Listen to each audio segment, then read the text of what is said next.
Chapter 162. Chapter 162. Xiao Xiao enters the Jiangfu.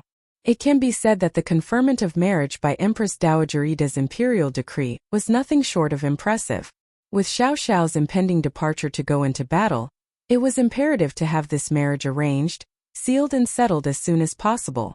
And although Zhang Ruan was still in the mourning period and unable to have the marriage ceremony, this decree nominally declared that she was Xiao Xiao's. While commoners were not overly concerned about the various complicated entanglements resulting from the decree, they were envious of the Jiangfu for having a daughter that was able to marry into the Jining Wangfu. In some circles it may even be said that the reputation of Jining Wangya was not that good. But this was not something the commoners were aware of or concerned about. They could only see what was on the surface. Furthermore, the rebel Xiao Wangya was the hottest cake asterisk within the imperial courts. For someone to be so young and yet wield such power and authority, Xiao Xiao was the first. Zhang Bobo. Delicious cake / popular person / something that is in high demand. Currently, the Jiangfu had 3 daughters and each of them were beautiful. Even though the eldest daughter was raised in the country, her brilliance was outstandingly unmatched. Later, it was unknown as to how she became fortunate enough to not only become a Junju but was now considered to be marrying up, but inevitably the Jiangfu was rising according to the changing tide. With such an outstanding person like Zhang Ruan at the forefront, this had caused many to begin to muse over the future of Jiang Susu. In truth, Jiang Susu had always held the designation within the capital as a remarkably stunning beauty, and her many talents were renowned far and wide. If Xia Yan had not met with a mishap, one was afraid that the amount of people who would come to propose marriage would have tramped over the main door. However, just because of her mother's misfortune, ultimately Jiang Susu was also implicated. Presently, those noble families looked down their noses at her, but there were also those who lusted only after her beauty and hence were despised by Jiang Quan as beneath them. In the course of time, this had resulted in her marriage being delayed. No matter what, since the Empress Dowager had issued the imperial decree, even if Jiang Quan was inwardly sullen and disgruntled, outwardly he had to present himself as happy and pleased. Not only that, he had to make sure that his happy performance was to the point that no one could find anything amiss as Empress Dowager Yida had eyes on him. She would not tolerate or allow him to try any form of deceit or treachery. Fortunately within the Fu, he still had another beautiful treasured flower. Hong Ying had agreed to undertake the task of managing Zhang Ruan's marriage, and all proceedings were left in her hands to organize with eldest Yinyang assisting. As such, there were no flaws in any of the etiquette. So much so that Jiang Quan was very pleased with Hong Ying, and because Hong Ying was still pregnant with the Jiang family's offspring, he was exceptionally considerate and thoughtful towards her. In actual fact, Hong Ying was concerned about Zhang Ruan as ever since the Empress Dowager's imperial decree, Xiao Xiao had not formally come to visit the Jiangfu. In terms of etiquette this was not right, but Xiao Xiao had no parents, so it was impossible for his parents to do it for him. For him to personally come visit, based on Xiao Xiao's temperament, that was also quite an impossibility. Even if Xiao Xiao were to continue procrastinating, due to Jiang Quan's official position he didn't dare to speak out of turn. Hong Ying was helping Jiang Quan straighten out his collar when she brought up this matter. Xiao Wangya ought to visit our Fu. This concubine feels that whether Xiao Wangya comes or not, the proper etiquette needs to be observed. How about sending him an invitation, requesting that he make a trip to the Fu to talk about eldest Miss nuptials?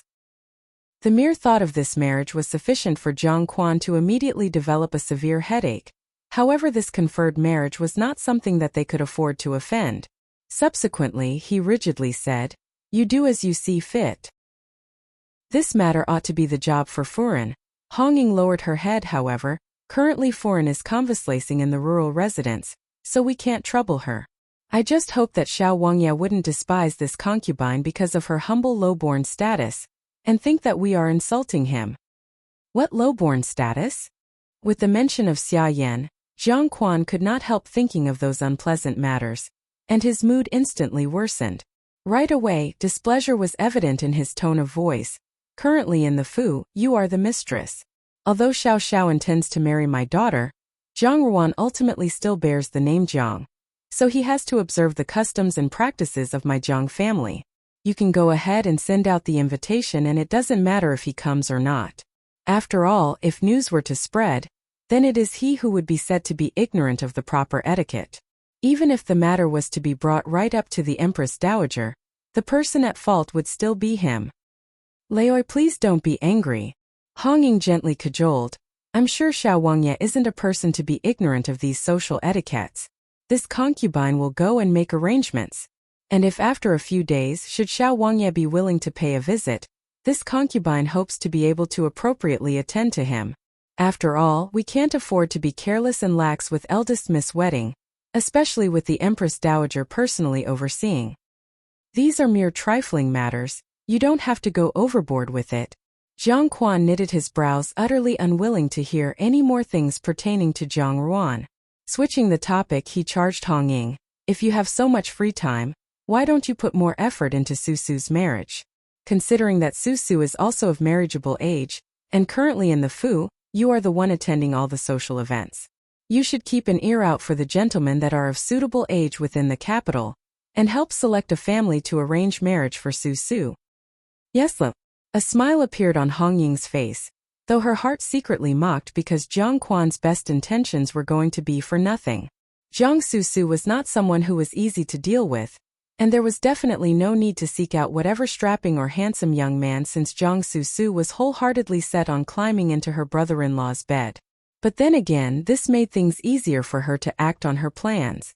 When the invitation card from the Jiangfu was handed over to Xiao Xiao, Steward Lin was intently paying close attention to Xiao Xiao's countenance. Noticing that there weren't any changes to his expression, he couldn't resist reminding young master, do you wish to accept or decline this invitation? What is the difference? Xiao Xiao sat before a table, and in front of him was spread out a copy of the map of the outlying territory of Tianjin Kingdom. On the map were a myriad of notations. The campaign to go into battle was imminent, and this time their operation was highly complex and fraught with life and death situations, so every detail had to be well prepared. Oh, my master, of course there is a big difference. Steward Lin was harried. Although this was the imperial decree issued by the Empress Dowager, young foreign is set to be our Fu's mistress. But this show of extravagance and setting must not be neglected. If old foreign were still alive, right at this moment, she would be on her way to the Jiangfu to personally meet her daughter-in-law and exchange formalities with the in-laws. However, our Fu doesn't have such a person, so it is best if young master personally go visit. Noticing that Xiao Xiao had lifted his eye to look at him, Steward Lin continued his effort. If you were to go, then what would it mean? It would mean that young master really values young foreign. With young foreign currently at the Jiangfu, everyone would have to look up to her, and no one would carelessly bully her. Young master, this servant will add another thing with young ladies, you have to coax and cajole. If young master feels that young foreign is not passionate towards you, this is all young master's fault. As a man you need to be a tad more proactive, especially as you will soon be heading out into battle. Aren't you doing so because you want to give your support and backing for our young foreign? If young foreign were to see you act, then naturally her heart will be moved. At this point, young master just has to say a few words that will make her happy. Then wouldn't you be assured that young foreign is loyal and will remain unwavering towards you? Somehow Steward Lin's tirade seemed to have penetrated into Xiao Xiao's heart. Only a slight frown could be seen as he pensively scrutinized the map before him, although his expression also indicated that he was in fact pondering over other things. He was silent for a while before nodding his head, replied to the invitation, saying that in 3 days' time, Xiao Xiao will be coming to pay a visit. All right, Steward Lin had made such an eloquent speech, but it was rare for young master to be so accommodating. His heart felt a sense of accomplishment, as he silently added that the lad was indeed teachable. Diligently, he left the room happily in search of a nice-looking card. Be more proactive? He lowered his head and muttered to himself. His eyelashes drew an intoxicating arc, but his eyes seemed to be curved, smiling. Zhang Ruan was totally unaware of the exchange of correspondence between the Jiangfu and Jining Wangfu. These days the Jiangfu was experiencing a rare moment of peace and tranquility, although it was unclear if it was because of Jiang Quan's orders, but the servants all seemed to have totally disregarded the news concerning her marriage to Xiao Xiao. No one had come to offer their congratulations, or even asked after her as though they were intentionally giving her the cold shoulder. Whenever Baiji and Lian Xiao were to make mention of this matter, their bellies harbored their grievances and anger.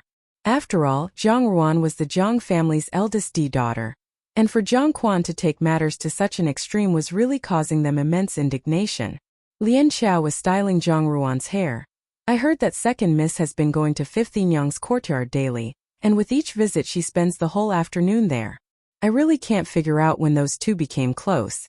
Moreover, Fifth Yingyang is someone who has blatantly destroyed the bridge after crossing the river, and now she has turned around and pretends not to know us. The imperial decree from the Empress Dowager has been issued for quite some days now, yet we don't even see her coming over to ask after you. Does anyone even know what is happening with the dowry and wedding plans? Normally, all of the formalities and marriage protocols were taken care of by the mother of the bride. If Zhao Mei was alive, over the past few days she would have been busy all day until she was famished.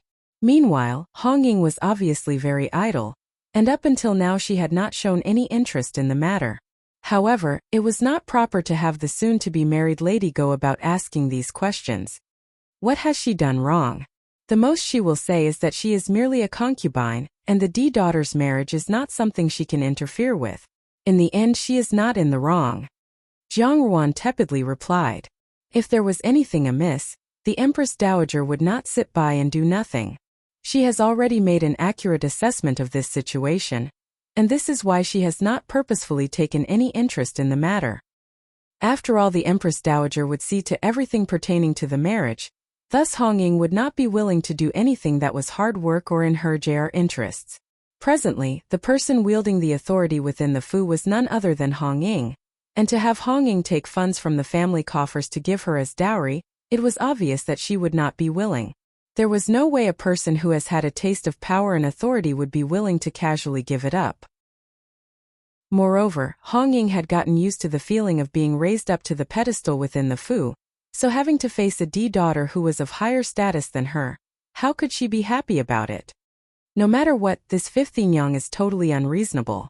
She should think carefully about how, if not for our mishelp back then, she wouldn't be able to live comfortably and safely in the Fu, not to mention the luxurious lifestyle she is living in now. Did she really think she was expecting? Lian Xiao. Zhang Ruan interrupted her chatter. You've said too much.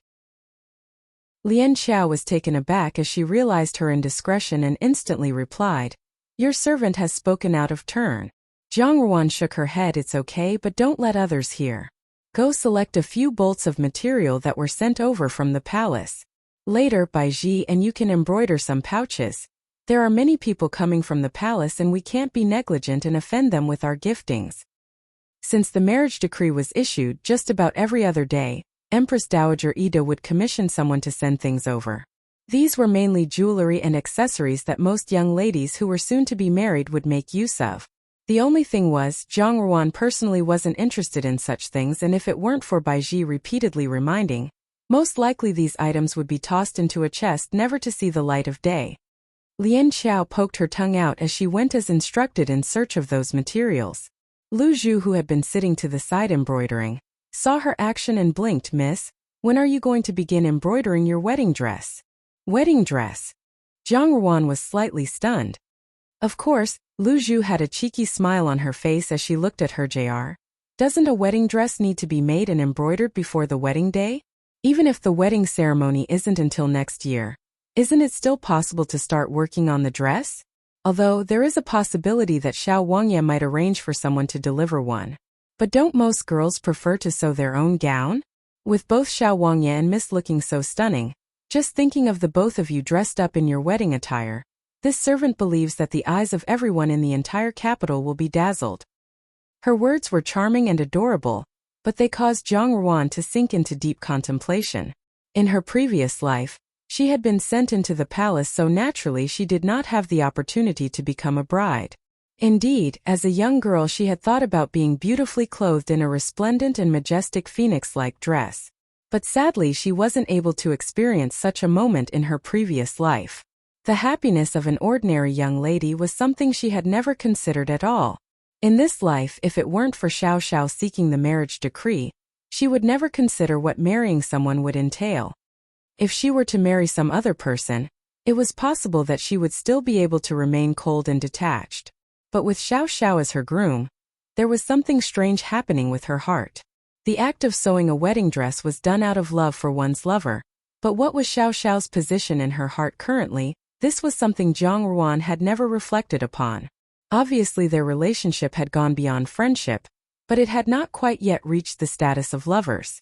They were definitely just missing that last little bit. It was just that little bit, but it was sufficient enough to tangle her heart in knots, and she wasn't sure if this knot would ever be untangled within this lifetime. With this line of thought, she could not help feeling an insipid sense of guilt towards Xiao Xiao. We can talk about it more when I have some free time. She shook her head, totally absent-minded. Lu Zhu noticed her distraction and preoccupation, so she didn't continue asking and obediently continued with the chores at hand. Sure enough, Xiao Xiao arrived at the Jiangfu 3 days later to pay a visit. He had come together with just one additional person, Steward Lin. Xiao Xiao was clothed in an ink-black jacquard weave brocade outfit, and the outer collar was carefully embroidered with cyan-colored bamboo leaves motifs. The cuff of the sleeves were embroidered with a dark golden qilin that was making a threatening gesture as if protecting the wrist, overall giving a formidable appearance. As he entered the Jiangfu, his expression was icy and indifferent, his eyes like cold stars, so much so that no one dared to meet his eyes. His body permeated a penetrating biting cold, imperious and introverted, yet at the same time it seemed to display a sense of ostentatiousness. The maidservant who was leading the way was blushing all the way, yet she was too afraid to lift her head to admire the young man's beautiful face. From the beginning till the end she quietly led the way. Along the way, they passed many maidservants and attendants who became distracted and enamored by him. Steward Lin could not help feeling exceptionally proud of himself, as he straightened his body with pride.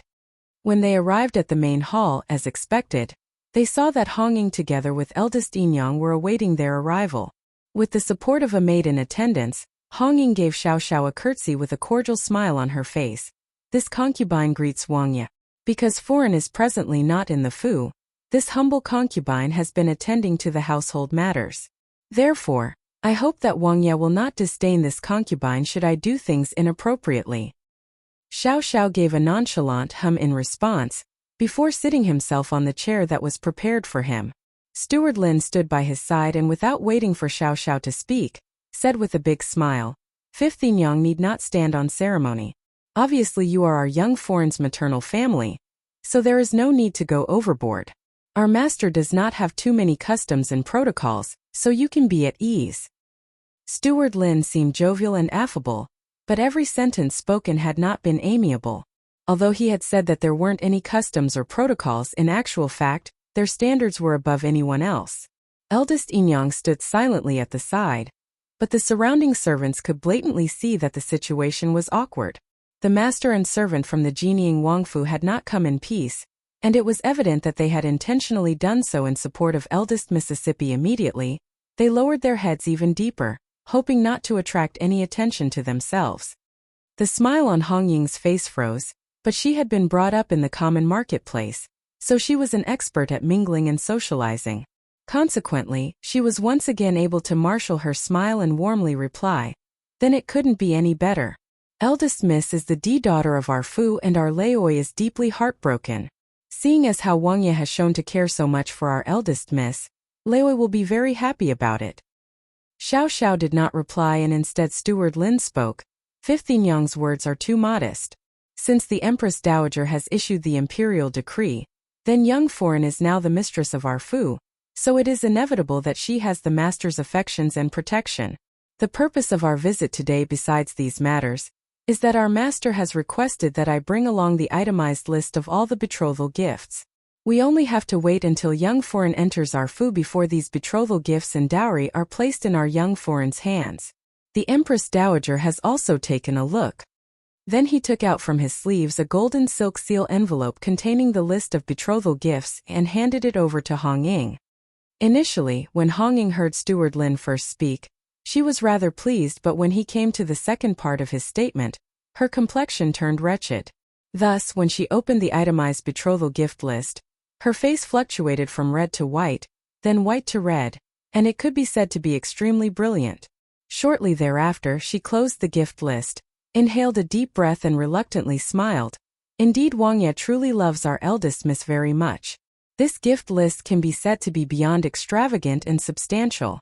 Seeing as such, this concubine is genuinely and sincerely happy for our eldest Mississippi. As she was speaking, her hands were tightly clenched as if she would wring the gift list into shreds. As a matter of fact, Hong Ying had come from the brothels, and what kind of a place was a brothel? It was a money-squandering establishment, and there wasn't any wastrel that she had not seen before. To stake 1,000 pieces of gold on one throw, all for a beautiful woman, was a common sight for Hong Ying. Thus her attitude towards silver, gold and precious jewels were to see them as merely worldly possessions, unlike second Inyang, who was so short-sighted. But now that she had seen the betrothal gift list that the Jinying Wangfu delivered, she was unable to resist taking another deep cold breath.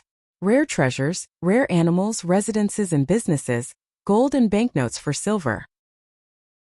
Immeasurable wealth and honor, umpteen amounts of precious stones and jewels, and it was a minute little betrothal gift list, yet it was sufficient for everyone to see that this was merely the tip of the iceberg of Jinying Wangfu's ostentatious wealth. Though Hong Ying could be considered to be experienced and knowledgeable, at this moment she could not help being dazzled by the sheer grandness of the riches and honor, and her heart secretly began to turn jealous and hatred arose against Zhang Ruan. But most importantly, this hard-to-come-by riches and honor had not even reached her hands before it was immediately whisked away. Xiao Xiao had made it crystal clear when he said that the betrothal gifts were to be handed directly to Zhang Ruan, and that Empress Dowager Ida was also clear on the matter. This obviously meant that she didn't have a chance to intervene. Initially she had thought to sponge off some benefits from amongst Zhang Ruan's betrothal gifts, but now she could only look on helplessly as those riches slipped out from her hands. To know that just with this betrothal gift, it was more than sufficient to buy a few ministers' fu, how could she resign herself to that? The more her heart was unresigned to the fact, the more Hong Ying was resolute in her decision, determined to send Jiang Su into the Jinying Wangfu. Zhang Ruan was not easy to manipulate, while Jiang Su was able to determine who was the decision-maker in the Jiangfu now. If she was able to seize hold of Jiang Su, then once Jiang Su entered the Jinying Wangfu, those riches would naturally and continuously flow into the Jiangfu. And at that time the days in the Fu would become more and more comfortable. Once Hong Ying's heart had set upon this idea, her smile also became warmer while Steward Lin knitted his brow as he looked at the gift list being mangled out of shape by Hong Ying. Fifth Inyang, do be careful with that. This betrothal gift list is the only one besides the other one with the Empress Dowager. It would be terribly troublesome should it be damaged. This concubine has not been careful. Hong Ying awkwardly smiled apologetically, only to hear Steward Lin add, not sure where young foreign is currently, but she ought to come out and meet Wuxia. Hong Ying smiled slightly. Of course eldest miss should come out, but young ladies tend to be shy and I'm afraid she is currently getting groomed and dressed. This concubine has already sent someone to inform her, and shortly eldest miss will go to the tea pavilion within the flower garden. Lin Lang, why don't you usher Wuxia over there? You young people definitely have things to talk about. And since the Empress Dowager conferred the marriage, it would be great to get to know each other better earlier. The words she had just spoken sounded astute and magnanimous. Her words appeared to be different compared to the other pedantic and inflexible aristocratic families. It was just that Xiao Xiao had no change in expression, and he still looked at her indifferently. Facing such an expressionless person, even if one had a glib tongue they would still feel a sense of helplessness. It seemed that Steward Lin had come today specifically to be Xiao Xiao's spokesperson, and immediately he smiled, then that couldn't be better. Please hurry and lead the way. At present, everyone in the Jinying Wangfu had placed Xiao Xiao's nuptials as a top priority. Their master had not used enough effort in his pursuit of their young foreign, so naturally as subordinates they had to put in some effort too. Steward Lin was always wishing that they could create more opportunities for Xiao Xiao and Zhang Ruan to have some time together alone. And since Hong Ying was so tactful and discreet, Steward Lin was very pleased. Steward Lin has misunderstood. Hong Ying covered her mouth and laughed. This concubine still has some matter regarding the nuptials that I wish to further discuss with Steward Lin, and seeing that Wuxia has entrusted this marriage to Steward Lin to manage, Then this concubine wishes to discuss the matter in detail with Steward Lin. If Steward Lin does not mind, I would like to request that you stay behind to have a discussion with this concubine. She looked towards Xiao Xiao and chuckled. As for eldest Miss and Wuxia, it would be more convenient for them to converse. If one thought that everyone in the Fu appeared to be sophisticated, Steward Lin would have almost given his praise and approval to this educated beauty who knew the right etiquette. That's true, master. What do you? Steward Lin turned to ask Xiao Xiao. His eyes lit with anticipation. Xiao Xiao indeed didn't disappoint Steward Lin's anticipation, and tepidly nodded his head. Good. Honging gave a true smile. Lin Lang, hurry along and take Wang over there. Lin Lang obediently walked over and gave Xiao Xiao a curtsy. Wang, please come with this servant. Xiao Xiao followed Lin Lang as they made their way across the Jiangfu's courtyard and flower terrace, passing through the long corridors until they arrived at a tea pavilion within a landscape garden. The tea pavilion was nested within a forest of trees, tucked away from sight and very secluded. If one were to be tired from wandering the gardens, they would come here for a short rest, sample some nice tea and take a breather. This was indeed a very suitable place. It may be assumed that this was the Jiangfu's most renovated and refined place, as the area was considered rather big and if seen from afar, a person could almost mistake it for a lady's courtyard. Lin Lang was silent throughout the journey, focusing only on leading the way, so she missed the look in Xiao Xiao's eyes. His expression was calm, yet within his calm and sanguine appearance, he had completely surveyed the place. This was not the first time that Xiao Xiao had come to the Jiangfu. In the past he would come whenever the opportunity permitted, so he had a good grasp of the layout of the Fu. Moreover, Jean Eyre and Jean San were monitoring the place, and had presented the Jiangfu's map for him to peruse, so he naturally knew of this tea pavilion. Normally this tea pavilion wasn't used to entertain guests. On the contrary, while the setting was quiet and secluded, it was too far from the ladies' courtyards, and since Xia Yan had left, very few people would come here to relax and savor their tea. Yet, Honging had arranged for him to meet up with Zhang Ruan at such a place. Chapter 163. Chapter 163. She seduced me. Lin Lang led Xiao Xiao to the entrance. Smiling, she said, "This is the tea pavilion. This servant will go prepare some tea and snacks now, so Wuxia can go in and have a rest.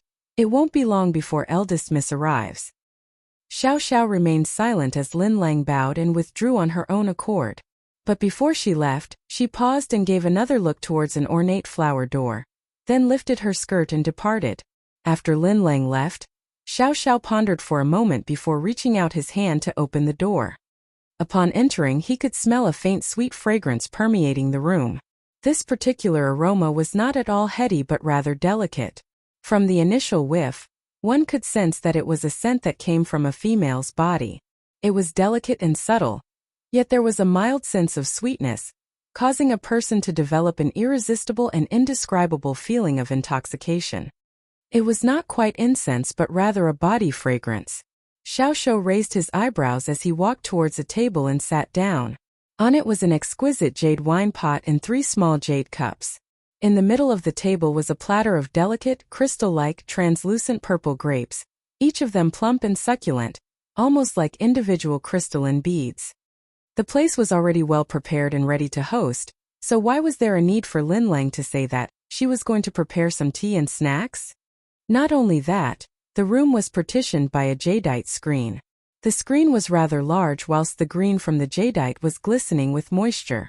At the very top were 4 beautiful drawings of women dancing, each magnificently lifelike, and some calligraphy. And although one couldn't see what was behind the screen, there was the subtle sound of splashing water. Chinese jade screen for sale on 1st-dips. Jadeite screen.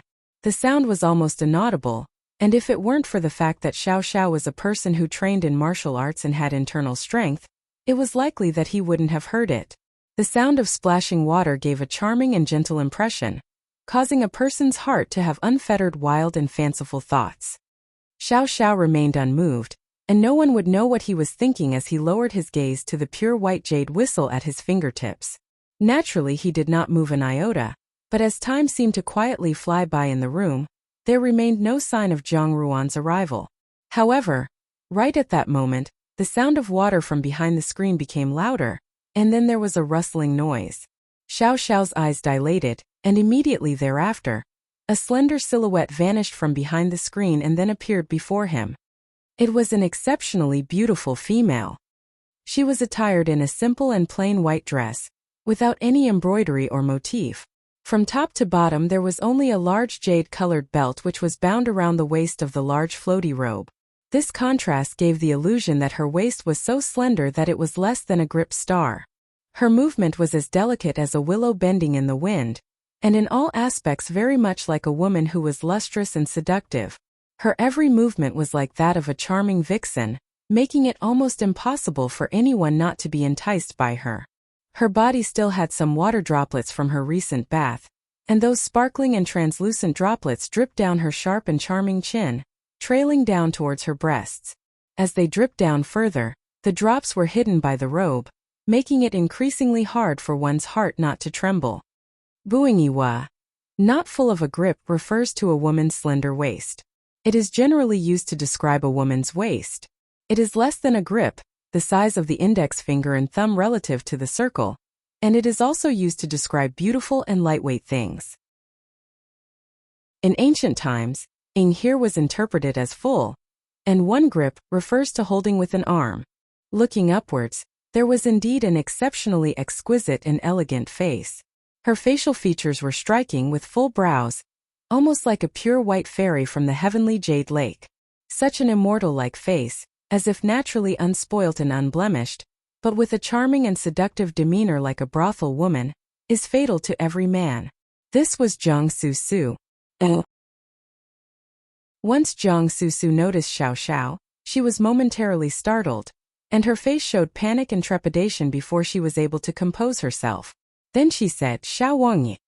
Xiao Xiao gave her a quick glance before lowering his gaze, both refusing to look at her or speak. Jiang Susu's body stiffened. Since she had practiced the art of seduction, men's looks would always transfix on her body, and never had she been overlooked and spurned like this. Instantly her heart felt indignant. With a slight smile, she turned around and sat on the chair beside Xiao Xiao. With her every movement, there was that familiar sweet fragrance conveniently wafting about. It was the exact same fragrance that was infused throughout the room, and in fact it was a scent coming from her body.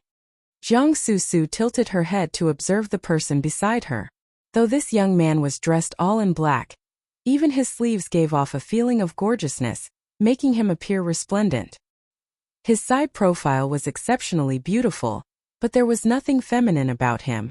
Thin lips and starry eyes, aloof and reticent, he had a graceful bearing that seemed to have been naturally and unforcefully engraved into his bone marrow. This was indeed a beautiful yet heroic and manly young man. Even without the prestige of the Jinying Wangfu, with his good looks and poise, it was more than sufficient enough to stir the heart of a young lady. For instance, at this moment, Jiang Susu was very envious and jealous of Zhang Ruan for being fortunate enough to marry this young man before her. Just now Susu was having her bath and didn't think that anyone would suddenly enter, only to see that it was Xiao Wangya. Jiang Susu's voice carried a faintly indiscernible sense of arousal, scratching across a person's heart.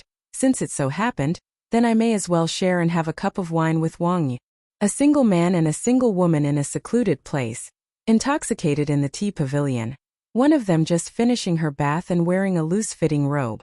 Moreover, this person was an exceptionally stunning lady, and her every moment was highly forward. If any man under the skies were to encounter such a situation, even if he had wanted to remain unmoved, it was a hard endeavor. Through it all, Xiao Xiao remained silent, his cold demeanor seeming to dip even more. Jiang Susu noticed this, and so she stood up and went to his side. She reached out her hand and personally poured him a cup of wine, then offered it in front of him, bending down in an alluring fashion, almost as if she was about to lean onto Xiao Xiao's knee. As she gazed attentively at Xiao Xiao, her eyes glistened and immediately began to fill up with an inexplicable sense of bewitchery. From her body a natural sweet scent diffused out, giving an illusion of a person watching a soft boneless blooming white flower trembling in a deep ravine, making a person unable to resist the urge to pluck and collect, making the person want to rip the flower to shreds to see how the flower would look being dominated. Seeing no reaction from Xiao Xiao, Jiang Susu decided to lean in even closer, her lips casually flitting across Xiao Xiao's ears, her voice velvety Wuxia, dragging the end as if she was exhaling her breath. Xiao Xiao's brows narrowed. But not waiting for Jiang Susu to attempt any further action, to one's surprise the cuff of his robe moved and in the next moment the white jade cup from the table fell towards the ground with a sound, heading straight for Jiang Susu's abdomen. A mere jade cup had become a vicious hidden weapon. There was only a loud putong sound, and Jiang Susu's whole person was sent flying back. Her back collided with the jadeite screen, like a kite that had lost its string, and she landed sprawled out on the ground before immediately spitting out a mouthful of blood. How dare you act recklessly? Xiao Xiao's indifferent voice seemed to be filled with indignation. The silence that engulfed the room caused Jiang Susu to be stupefied as she tried to get up with much difficulty. The attack from Xiao Xiao's hand was only about a third of this strength, yet it was sufficient enough to render her totally unable to withstand his blow. What had surprised her even more was that, even until now, Xiao Xiao was still aloof and indifferent towards her. There was no man on this earth who should have been able to withstand her charm because she had practiced the art of enchantment. Even the most puritanical and ascetic senior monk would fall at her feet. In which case there was really no need to mention Xiao Xiao, who was a young man. Because as long as it was any young man, just one glance of hers was enough to tickle their hearts. Especially because she had intentionally taken the effort to bathe and dress up, and had even gone so far as presenting herself before Xiao Xiao by using the submissive and alluring attitude that most men would find irresistible. She was very confident that her plan was flawless, yet she had miscalculated Xiao Xiao's inclinations. She knew that Xiao Xiao was naturally not fond of feminine wiles and charms, but those were just rumors. If he really didn't care about women's charms, why would he ask for Zhang Ruan's hand in marriage from the emperor? Although Zhang Ruan was blessed with a good appearance, with regards to grace, flirtatious expressions and enticement, which of these was better compared to her? But she had never thought that not only had she been unable to entice him, he had not spared her a thought and treated her to his heavy hand. Xiao Wuxia, Jiang Susu spat out another mouthful of blood, and the blood remained on her cherry-red lips, making her all the more tempting. She continued, Xiao Wuxia, how can you not be protective and tender towards a lady? This is really breaking Susu's heart. Xiao Xiao looked at her coldly. Xiao Wuxia, today you've seen my body, do you think you can walk out this door easily? Jiang Susu lifted her mouth into a smile. There was an inexplicable sense of pride when she added, Jiefu, since you've seen my body, then I am yours now. Today, I had intended to be gentle and tender towards Jiefu, but I never imagined that Jiefu would be so unamendable to reason. Shortly, Susu will head out the front door and holler, allowing Jiefu's reputation to drop down a few notches. What utter nonsense! Before the sentence was finished, a man's voice was heard from within the room. From the rafters there leapt down a man dressed as a personal guard. Without a second thought he said to Jiang Susu, I have also seen your body, doesn't that mean that you are my woman as well? In here there are about 7 to 8 personal guards, so I'm afraid to say that they've all seen your body. Now who should you be given to? After saying this, he pretended to be vexed as he scratched his head. But most of my brothers seem to prefer a woman from a good family. And a lady such as Miss who is audacious, bold and unrestrained, we are definitely unable to bear it. This person was none other than Jin Eyre. He had come earlier together with Xiao Xiao to lay an ambush in the room, just to see what the Zhang family was planning to do. Later, when he saw Jiang Susu open her mouth to seduce Xiao Xiao, his heart felt despise and disdain. It would have been all right if it was a lady from the brothels, but Jiang Susu was a daughter, after all, from the Jiangfu. This person, who at one time was the capital's renowned stunning beauty, and talented in the 4 arts, could now not even compare to a girl from a commoner's family. And a girl from a commoner's family would still know a sense of propriety, justice, integrity and honor. Yet Jiang Susu could cast away her reputation, honor and self-respect. However, even having said as such, Jin Eyre no longer looked towards Jiang Susu's body. Jiang Susu was indeed a beauty, and adding to the fact that she practiced the art of enticement and seduction, she was definitely able to attract the eyes of all men. Therefore, it would be hard to fathom when one would be ensnared in Jiang Susu's entrapment. What Jiang Susu was not aware of was that since Xiao Xiao had taken authority over the genie guard when he was younger, he had journeyed from mountains of daggers and seas of flames, and experienced extreme dangers, so his self-control was naturally way better than others. All these years, he had experienced many enticing entrapments, and it was not that he had not seen stunning beauties such as maids and concubines. It was just that this puny effort of Jiang Susu was not even capable of entering Xiao Xiao's eyes, not to mention his heart. Jiang Susu almost spat out blood again. Never had she considered that the room had someone else hidden within, and from his words it wasn't just the three of them in the room. Just thinking that today she had needlessly exposed herself to a group of personal guards, her heart was unable to bear the sense of melancholy. Nevertheless, since she had come to this point, she may as well take a shot, because when a man and woman were found together in the same room, the woman might suffer the loss of her reputation, but it was also very easy to shift the blame onto the man and have him take responsibility. Thus Jiang Susu opened her mouth to holler, to shout for the people she had prepared and stationed outside. Except, just as she was about to holler, Jane Eyre, who was beside her, reacted lightning fast and lightly pressed on her vocal acupuncture point. Immediately she was not able to make a single noise. "Master, what should we do with this woman?" Jane Eyre asked. Xiao Xiao creased his brows, saying, "Kill?" Instantly Jiang Susu's face turned white. Obviously Xiao Xiao had no regard for a human's life, issuing to kill someone much like a simple chore of cutting vegetables. Unfortunately, she was unable to move at all, and a streak of fear noticeably flew across her eyes. Jane Eyre shrugged his shoulders, and as he was about to lift Jiang Susu, the door was pushed open by someone. Jiang Ruan took a step into the room, and with one glance she saw Jiang Susu.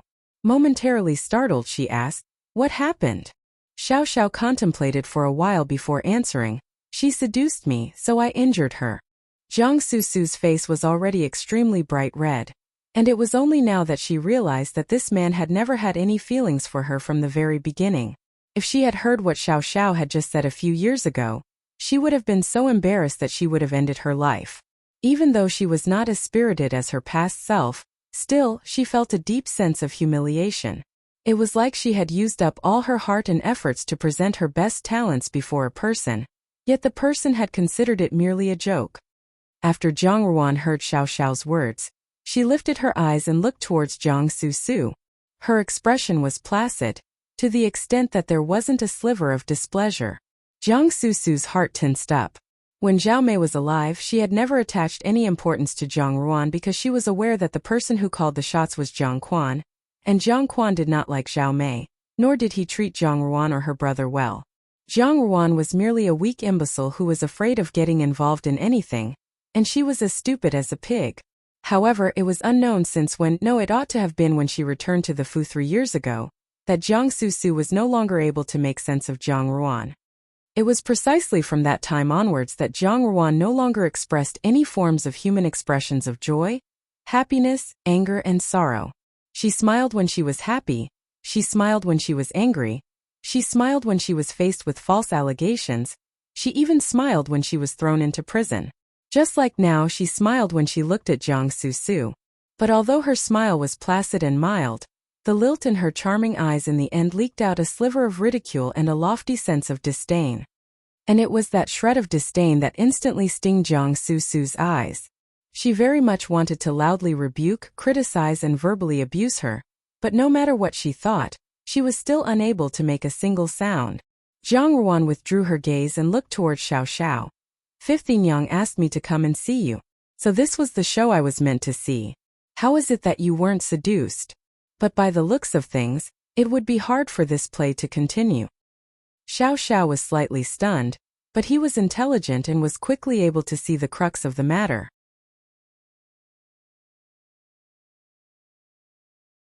She was clueless at that time as to why Xianli kept repeating over and over again that there was only her JR in his heart, yet he was able to engage in intimate things with Jiang Susu when he hadn't even done so with her. In hindsight, Jiang Susu must have been just like today, using her charms on Xianli, which subsequently made him treat her JR differently. No matter if it was the past life or this one, it was obvious that Jiang Susu and her were destined to fight to the bitter end. In her past life, she had been enamored by Xianli, So Jiang Susu had snatched Xianli away. Currently Xia Yan was defeated, Zhang Chao's aspiration to pass the imperial exam and serve as an official had been crushed, and her JSS reputation was none to speak of. Compared to the splendid life she had in the previous life, an elegant and exquisite fairy-like existence, it was as if it was two different people. The original obsession now seemed unnecessary. Jiang Susu was used to pretending, and all along she had pretended to be a fairy merely in her quest to climb to a higher status.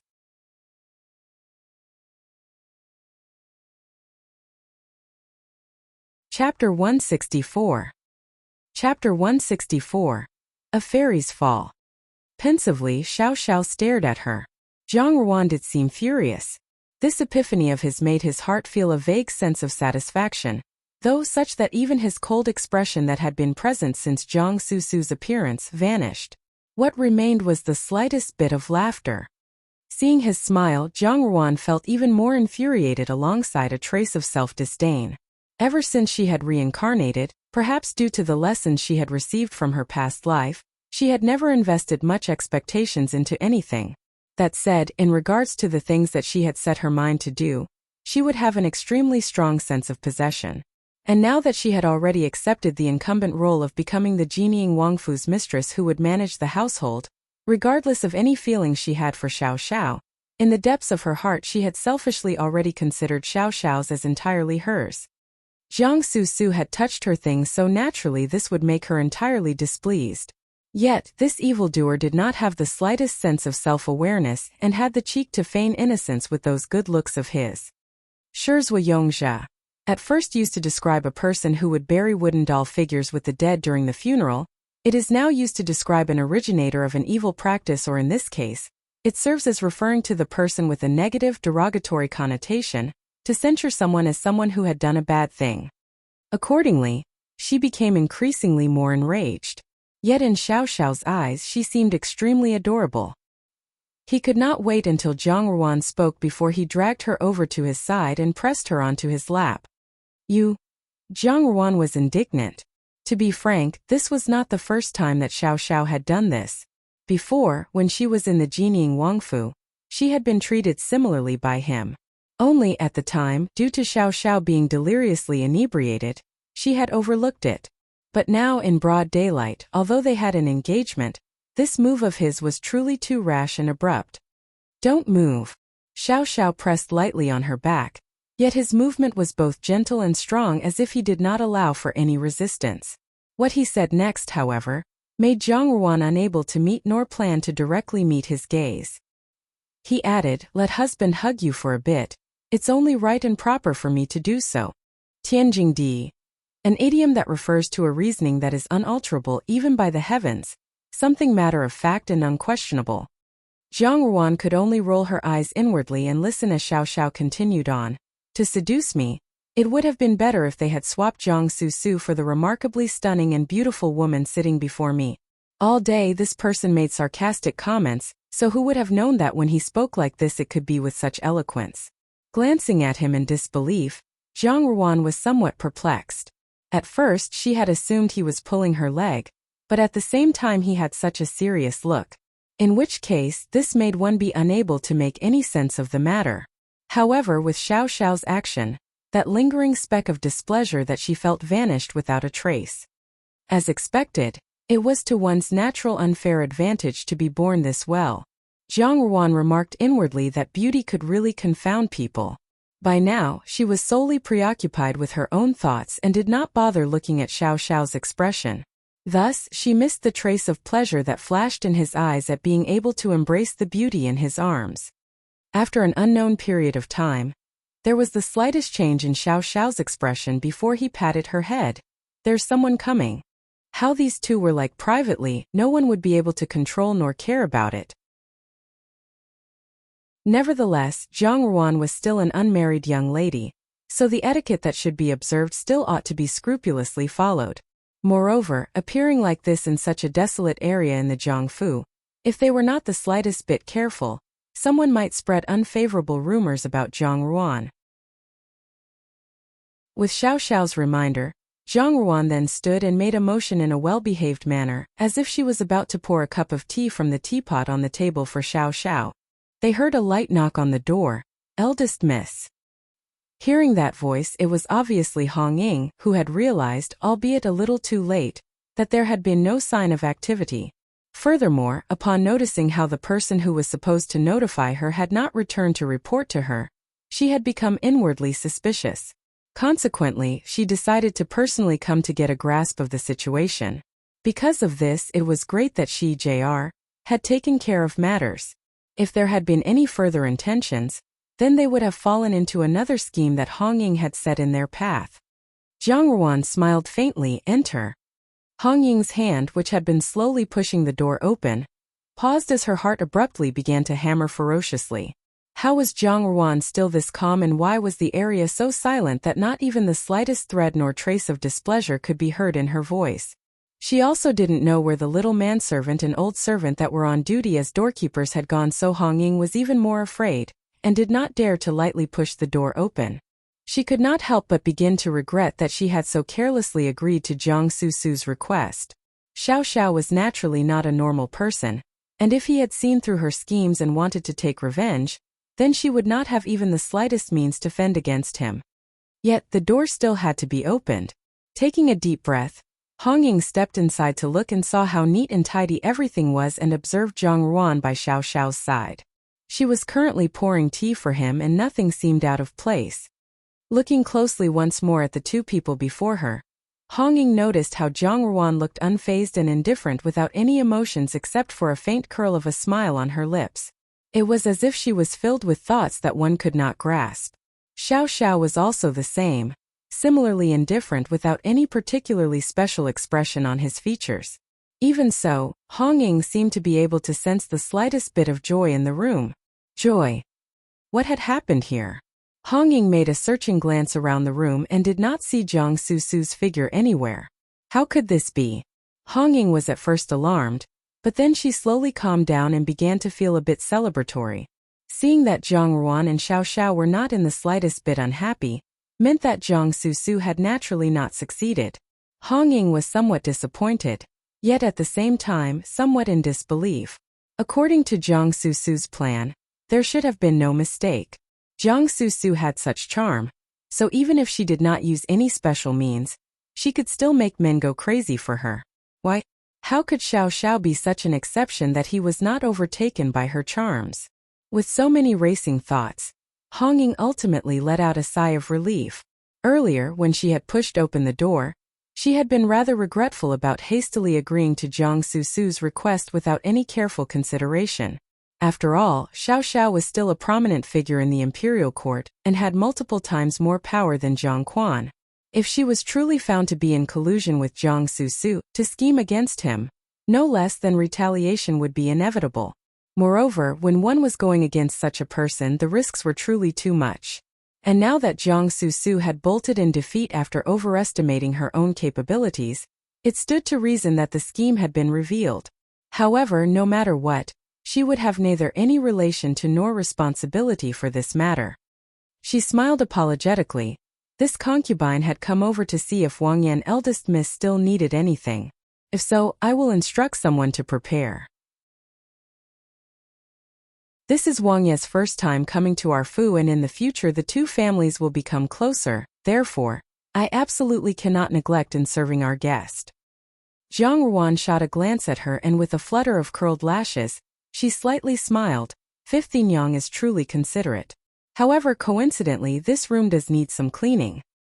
Hong Ying was startled and blankly asked, "What instructions does eldest miss have?" Xiao Xiao looked at Zhang Ruan without speaking a word, with a gaze that was filled with pampering and indulgence. It was clear that he was prepared to listen with respectful attention to this young foreign's babbling nonsense. Zhang Ruan brushed aside her hair with an incomparably sincere expression that did not show the slightest hint of pretense.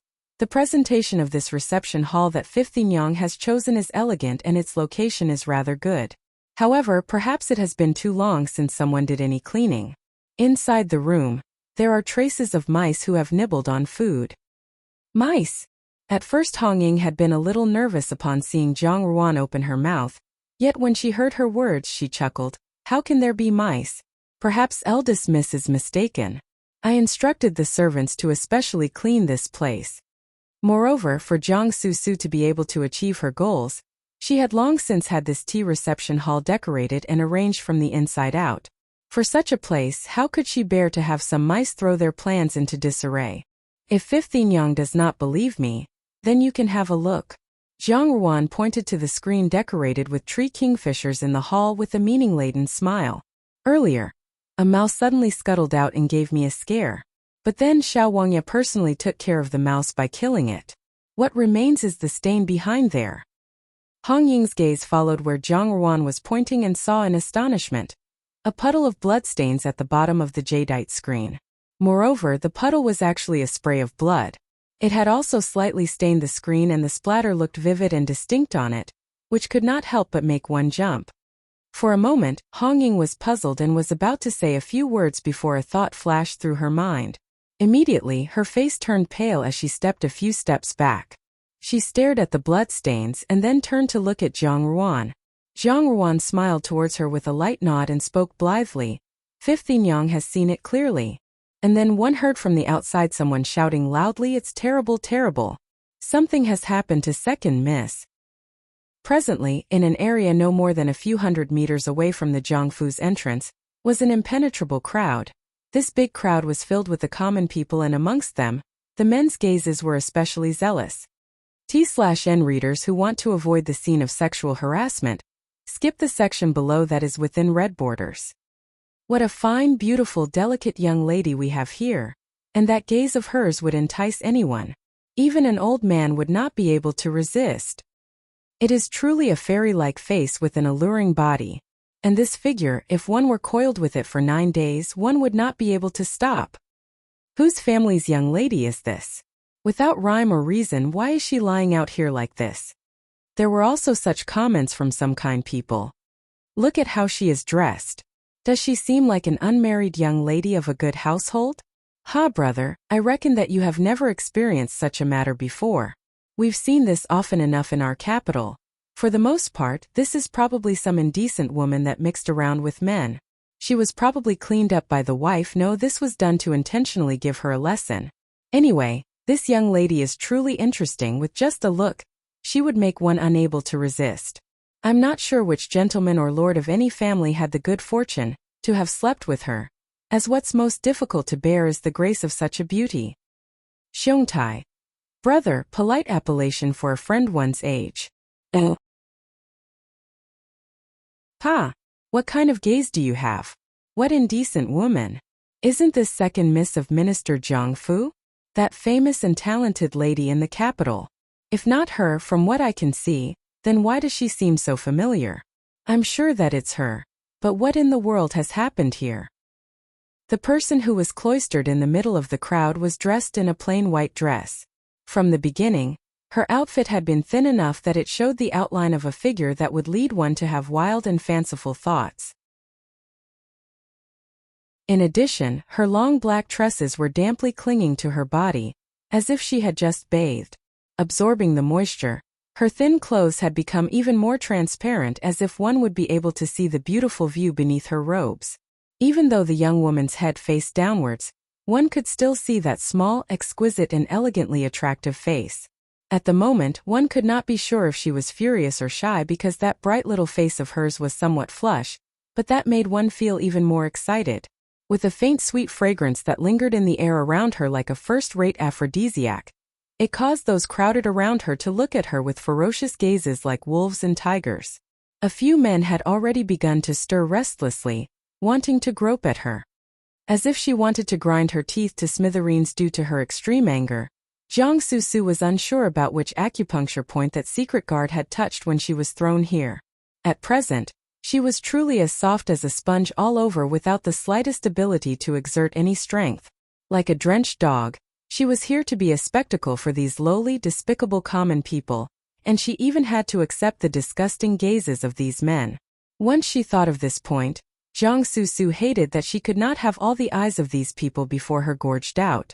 Of course, the one she hated the most was the mastermind behind it all, Jiang Ruan. Unfortunately, she was unable to say anything, and could only listen to the inexplicably demeaning words and discussions from the people around her. Don't you dare trick me and assume I have little insight.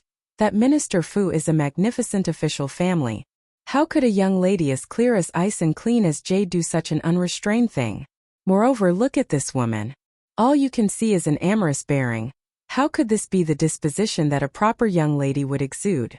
I fear this one is a rare and extraordinarily beautiful young woman that is comfortable with love affairs. A big-bellied middle-aged man finally could not resist any longer, and he fanned himself as he stepped forward towards Jiang Su. Crouching down, he pinched her jaw and lifted her head for a look. With the rise of her head, everyone could see Jiang Su's appearance clearly. At once, there was a spell of cool air, as if there was a flurry of admiration and compliments for her good looks.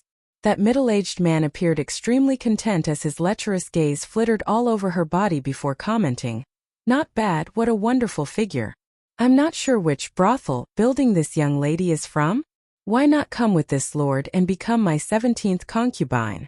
This lord will dote on you immensely." This man was dressed in gold and adorned in silver, but he looked extremely shallow and his every word was extremely vulgar. One look and one could tell that he was some lord of a family that had suddenly made a fortune. On any other day, if anyone would treat Jiang Su in such a manner, she would have already berated them. Yet now that she was faced with such a gross face, she was unable to even open her mouth to speak. Seeing how Jiang Su did not say a word, the middle-aged man regarded her silence as consent. He then stretched out his plush hand to pat her face. "Little beauty, then why don't you come home with this lord?" However, amongst this crowd, there was not just this one person alone who had such lecherous thoughts as abruptly another person burst out, "It was clear that I had chanced upon this lady first. Why are you fighting over her with me?" The one speaking was a pampered older son of a wealthy official family. "What are you quarreling about? This old man has also taken a fancy to this woman. If we must speak for all, then it should be first come, first served." This beauty had attracted all kinds of attention. Moreover, with such a rare beauty as if sculpted by the heavens, some were thinking of bringing such a rarity home as one's own property. Some had even been planning on dressing this beauty up as a gift to a superior in exchange for a smooth official career path. With such a beautiful woman, if she was able to receive such a patron as a bestowed gift, then in all likelihood, it would bring much honor for them. Unlike the men, the women present all gazed upon Jiang Su with scorn. "Tisk, this charming fox is extremely calamitous. After all, she has the cheek to be this openly shameless in these great streets and small alleys." Indeed, in the eyes of the Furins present, they were unable to tolerate this sort of troublesome person and they fervently gossiped, truly offending public morals. "This brothel woman is brazen and truly lacking in integrity.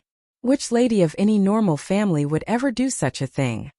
It was practically a foregone conclusion that Jiang Su was a woman of prostitution from the brothel district. Jiang Su hated that everything before her was beyond her control, but she could barely move her mouth or her body. Otherwise, she would definitely use a pair of scissors to twist and tear those long-tongued Furins to shreds.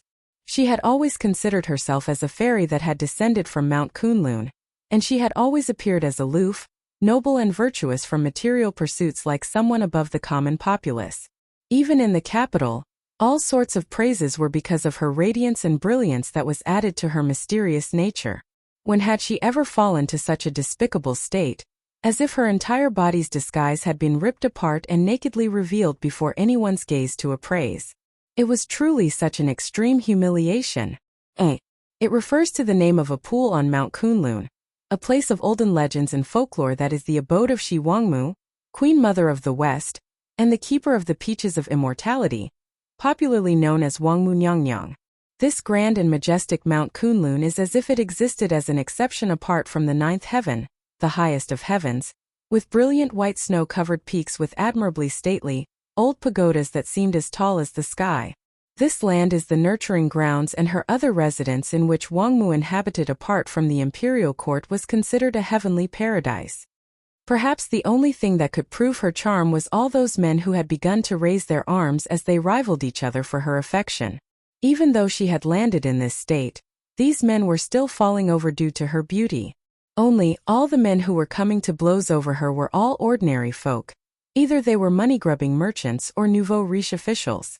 They were entirely light years apart from those elegant, graceful pampered sons of wealthy families that used to flutter around her. Even if she had picked the most unremarkable one among that crowd of admirers in the past, they too would be 1,000,000 times better than every person here. The past was incomparably bright in comparison to what she saw presently, and Jiang Su was practically collapsing at this situation before her. But just as the fighting around her attracted an increasing crowd of people who had stopped to watch, at this moment, one could hear a voice, "Right there." Jiang Su raised her eyes to look and saw the crowd being parted. Some people stepped forward. It was some family servants. Behind them was a woman who was supporting a large tummy. It was Hong Ying. Upon seeing Hong Ying, Jiang Su felt anger and anxiousness. Hong Ying hurried forward and without a word to her, she instructed the servants to support Jiang Su home. They both knew that this could be considered a scandal and neither dared to show any sign of revealing their status, and could only hope that they could escape in peace.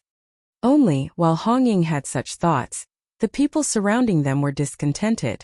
Upon seeing her leaving, those men who had fought till they were flushed with anger for Jiang Su unanimously agreed to stop them. One had even blocked Hong Ying. "What are you doing? You dare to touch the person that I have fancied?" Hong Ying resisted her fury and smiled towards that man. "This official, I won't conceal it from you. This is my distantly related niece. Due to some matters, I am only able to bring her home now. Would this official please keep away from us?" If this was anyone else, they would have let things drop. However, the person she was dealing with was absolutely a coarse, ignorant and wealthy merchant who abruptly burst out into laughter. "Young madam, don't try to bully this old lord for not knowing much.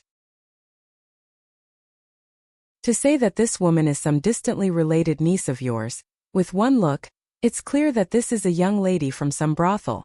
This old lord isn't someone who is unreasonable. Young madam, why don't you name any price? This old lord would be willing to pay. I have taken a liking to this little beauty, and am planning to bring her back to be my 17th concubine." Nyangzi. Form of address for one's wife/polite form of address for a woman. Upon hearing this, Hong Ying's cheeks were flushed red in anger. This person was truly preposterous. One could not use reason with him, but now she really could not allow this person to take Jiang Su as he pleased. If Jiang Su was taken away and there was someone who recognized her, then there would be no place for the Jiang family in the capital any longer. As for Jiang Quan, if he knew that this second daughter of his that he doted upon the most had such a matter happen to her, then he would definitely put all of the responsibility on her. By then, how could she still have her cake and eat it too? That said, Hong Ying had forgotten that there was no airtight wall in the world, meaning paper would never be able to cover fire. This matter would inevitably be spread, and even if it was not revealed to be her responsibility, it was only because the crowd present did not associate this amorous-looking woman with the fairy-like second miss of the Jiangfu. However, the capital was only so large, and eventually there would be people who recognized her. Now that Jiang Su had met with such misfortune today near the gates of the Jiangfu, her good reputation was done for. For the rest of her life, what good playing field could she leverage upon? For a woman, what happened today was as good as a death sentence. If Jiang Quan knew of this matter, how could he be prepared to let it go? Hong Ying feigned a forceful laugh. "This official, she isn't some woman from whichever brothel from the pleasure district. She's a proper and honorable young lady from a good family. I'm afraid it will not go as this official wishes." "What sort of proper young lady?" That rich merchant was somewhat displeased. "Do you assume that I have no ability? What are you trying to do here? Someone come and bring this lord's 17th concubine back with us." This person was completely unreasonable and planned to take her away. After giving his command, he looked at Hong Ying with a chortle. "Young madam, try and appreciate the favor and kindness I'm bestowing here." Hong Ying had never encountered such a hoodlum, and all at once, she was anxious. "You dare? Do you know who she is?" "Who then?" That man smiled insincerely. "Could it be that she is some golden branch or jade leaf? A blue-blooded nobility?" Hong Ying choked and did not dare speak of Jiang Su's name. However, in the next moment she saw a person dressed as a bodyguard running from afar, and calling out loudly, "Fifth Yang Junju has asked this subordinate to assist in searching for second Miss whereabouts. Do you have any news?"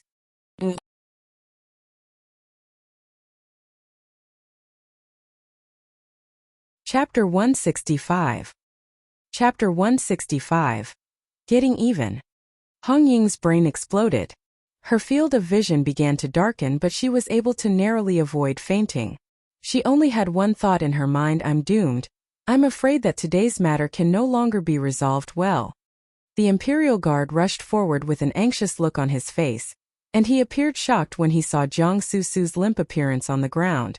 So she was actually here. Who did such a thing to second Miss for her to end up in such a manner? Are they tired of living well? If Junju knew, she would definitely not allow the culprit to get away with this. At first everyone had thoughts of just observing the liveliness, but who would have expected this? Seeing how this Imperial Guard mentioned Junju, upon looking once more at how he did not seem like an ordinary person, their hearts rustled in apprehension. Even that rich merchant settled down in the presence of this guard and hesitated before asking, "This young brother, which Junju are you referring to? What is the status of this young lady lying on the ground?" Hong Ying hurriedly replied, "About this, you don't have to bother because she is someone from my family. I'm bringing her back now." But then an unknown loud voice shouted from within the crowd, "Io, just now, didn't this great lord want to bring the young lady on the ground back to his food to become his 17th concubine? Why isn't he doing so?" Once the Imperial Guard heard this, he did not wait for Hong Ying to speak before he exclaimed, "How brazen! To actually humiliate Mississippi! Open your beastly eyes and take a clear look. This is second Miss of the capital's Minister Zhang Fu, and the younger sister of Hong and Junju." Once these words were uttered, immediately the surroundings were in an uproar. Jiang Susu looked as if she was about to pierce her own nails right into the middle of her palm. With the constant tremble of her lips, it was as if her whole body had been immersed in an ice cellar. This person had loudly revealed everything, and with one look, one could tell that Zhang Ruan had intentionally gotten this person to do so. The purpose was to tear out her identity for everyone to know, and make her feel embarrassed. In comparison to killing her, this felt even more unbearable because with today's revelation, she had nothing left to hide, and with such a reputation, this life of hers could very well be considered as ruined. Hong Ying's face also became pale, and she hated that she could not smother and squeeze that Imperial Guard and throw him somewhere to disappear without trace. Looking at everyone's measuring gazes, Hong Ying truly wanted to find a hole in the ground to bury herself in. More importantly, her heart felt a sudden pang of fear. Under her care, such a big incident had happened to Jiang Susu. Amongst the 3 remaining daughters in the Jiang Fu, Jiang Susu was the only one who received Jiang Quan's genuine love and affection. For such a beloved daughter to have become such a huge joke, it was obvious he would also vent his anger upon her, and Jiang Quan would definitely put her to death. The root of all this lay entirely on Zhang Ruan. Hong Ying could not help but hate Zhang Ruan's fiery and ruthless tactics because she not only wanted to humiliate Jiang Susu, she also wanted to completely destroy Jiang Susu's reputation. She had even conspired to leave Jiang Susu with no way left to lift her head amongst others.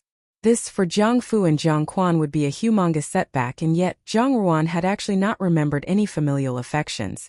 That said, Hong Ying had conveniently forgotten that when she initially was in cahoots with Jiang Susu to plot against Zhang Ruan, there was not the slightest trace of familial affections either. This could be called, to harm others, one would ultimately harm themselves. It was nothing more than that. Oh. The crowd that had been surrounding them had long since descended into a flurry of discussions. Even the rich merchant, who had previously yelled and bellowed that he wanted to bring Jiang Susu to his food to become his 17th concubine, had zipped his mouth as he evaluated Jiang Susu. Everyone's gazes were full of disbelief, but just then someone finally spoke out from the crowd. "Earlier I said that this young lady seemed 90% similar to Zhang Fu's second miss, yet you all refused to believe me." "Who would have thought?" Someone else replied. "However, weren't there rumors that second Miss Zhang was like an immortal? So how did she fall into such a state? Was she possibly framed by someone?" "What framed? Look at how she is acting. With that sort of scent around her body, she would make anyone's blood move. Which young miss from a proper family would have such an amorous disposition? Therefore, the way I see it, I'm afraid this second Miss Jiang has long since possessed this kind of manner. Well said. Sigh. To have been blessed with looks like an immortal, this sort of thing, definitely isn't like something a proper young lady would do. Thus, it's no wonder that it was assumed that she was a courtesan from the brothels.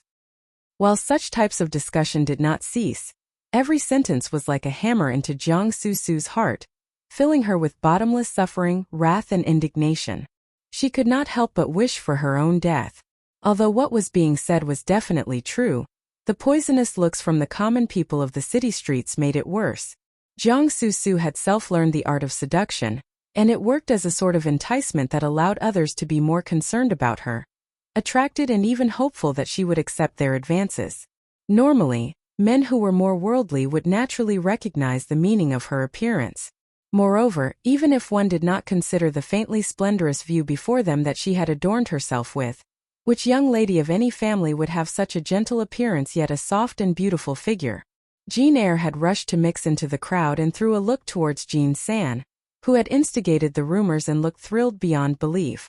Earlier, due to the urgency of the issue, he had raised his voice to shout out what ought to be heard. Now Jean San raised her voice to loudly speak, though acting as if it was involuntary sigh, for it to actually be Jiang Fu's second Mississippi. But now that her body has been seen by all these people, it will fall on these fellow brothers to take responsibility. After all, she's a pure, untainted and proper young lady. How can her innocence be taken so lightly? As her words fell, suddenly there seemed to be another round of debate. Meanwhile Jiang Susu and Hong Ying were struck dumb like a wooden chicken. As the crowd continued watching, someone else returned to their senses and yelled out, "This is truly the case. This young Miss body has been seen by me. This young one is willing to take responsibility, to bring this young Miss home to be my lawful wife." Although these words were spoken pompously, when one took another look at this person, he was merely nothing more than a rogue who roamed the streets. Everyone present instantly knew that, with the way that Jiang Susu had been seen in public, and not just by one person, if anyone had the slightest bit of reputation, none would be willing to marry her home to be the main wife. Thus she could be nothing more than the fodder, the laughing-stock of others' dinner conversations. Yet, those rogues and vagabonds, who were mixed amongst the citizens of the street, were different. After all, the Jiangfu was still an official family and Jiang Susu was also blessed with good looks. If they were to marry into her family, one could just rely on the Jiangfu. For ruffians like them, this would be a wonderful thing. As more thought like this, those willing to take responsibility grew by number, and amongst their struggle, all of them seemed like they were about to propose a marriage to the Jiangfu. Hong Ying was unable to bear it any longer. Yet as the crowd surrounding them grew more, so Jean Eyre quietly yelled, "All of you are preposterous." Then, glancing at the family servants, he remarked, "What are you doing, standing there blankly? Support second Miss Jiang quickly back to the Fu. The details can be discussed in the future." He had yet to finish his words, before the roundabout way he spoke boosted the ruffians' confidence. In their opinion, when such a scandal happened to a big family, it was natural that the young lady would not be able to live any longer. If she did not seek her own end, then it would be a search for a temple to cut her hair and become a nun. Only, the entire capital knew of how Minister Jiang doted upon his second daughter. Jiang Quan would definitely be unable to bear to have his beloved daughter commit suicide or live a hard life. Since those from the noble families would not marry Jiang Susu, then would it not be their turn, these small fry? As their thought process led to this, the rogues became increasingly excited as they envisioned a scenario where they were dressed in red robes, becoming the most ideal son-in-law of the Jiangfu. On account of the Jiangfu and Jiang Ruan's identity as Hong and Junju, these people did not dare to remain violent. Soon the family servants had done what Jean Eyre had bid and settled Jiang Susu in the horse carriage on the path back to the Fu. However, following majestically behind her carriage was a large crowd of young men. All of them were ambitious men willing to stand firm without rest to take responsibility for Jiang Susu's innocence. Although they could not be too unruly, among the citizens of the street, These ruffians were best at being bothersome, making a ruckus, and using despicable tactics that would make one be unable to find solace. And those who were not planning to take responsibility yet had already seen some of the fun, were gesturing with their arms and discussing how the Jiangfu would bring yet another gust of wind and waves, gossip, to the capital. Jiang Quan had just finished attending the imperial court when he received the news regarding Jiang Su. The whole way back, he was muddle-headed and his mind was blank. When he finally arrived back at the Fu, as soon as he entered Hong Ying's courtyard, he saw Jiang Su in a bewildered state, sobbing, while Hong Ying was distraught and distressed. Upon hearing his footsteps, both of them turned in unison. When Jiang Su saw Jiang Quan, she cried out, "Father!" And no longer able to hold on any further, the tears began to stream down even more. If this was in the past, Jiang Quan would certainly feel sorry for Jiang Su if she cried in such a manner. However, today's incident was no trivial matter. It wasn't too long ago that Xia Yan had shamelessly committed adultery, and now with this incident of Jiang Su's, it was almost like scattering salt on the thing that was taboo in his eyes.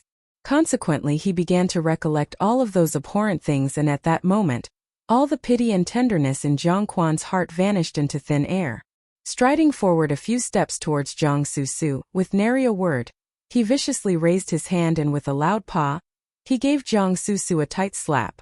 Jiang Su was utterly astounded after receiving the slap from Jiang Quan, as in all her life, Jiang Quan had never raised his hand towards her. Although she had caused a rather serious matter today, she still thought that if she just cried in a heartbroken fashion, certainly Jiang Quan would help her clean up the mess. Hence, who would have expected that Jiang Quan would raise his hand against her without saying a word? No matter how stupid Jiang Su was normally, seeing Jiang Quan's unusual behavior instantly made her heart begin to panic. Realizing that something was amiss, she quickly burst into tears. "Father!" After Jiang Quan delivered the slap, he began to have some regret. Jiang Su was his most cherished daughter, so don't even talk about hitting her. Since she was small, he had never raised his voice nor used harsh words. Even in regards to the matter of Xia Yan and her sordid affair, he did not treat Jiang Su any differently afterwards. Thus when he looked at Jiang Su now covering her face and crying her heart out, his heart softened and he was able to rein in his earlier anger somewhat. Icily he asked, "What in the world happened?" "The honor of the Jiang family has been lost because of you." These words were not false. Word had spread that the Jiangfu, which was once a noble and unsullied family, now had a foul reputation. Furthermore, so much had happened within only a few short years. Little by little, all of this could be traced back to Xia Yan, the mother, and her children. Things had settled down for a period of time after the Xia Yan affair, but now this sort of matter burst out. At present, the entire capital regarded them as a joke because just within a few hours, word had spread throughout the entire capital about today's matter. When he thought about it, Jiang Quan's heart was full of anger.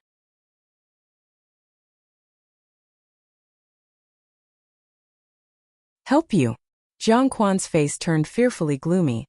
"The kind of plan you conceived, for my Jiangfu to actually have such a daughter who knows nothing about the lengths of the skies and the depths of the earth, to have delusions about wanting to climb into Jinying Wang's bed. You be clear about what sort of person Jinying Wang is. You seek death.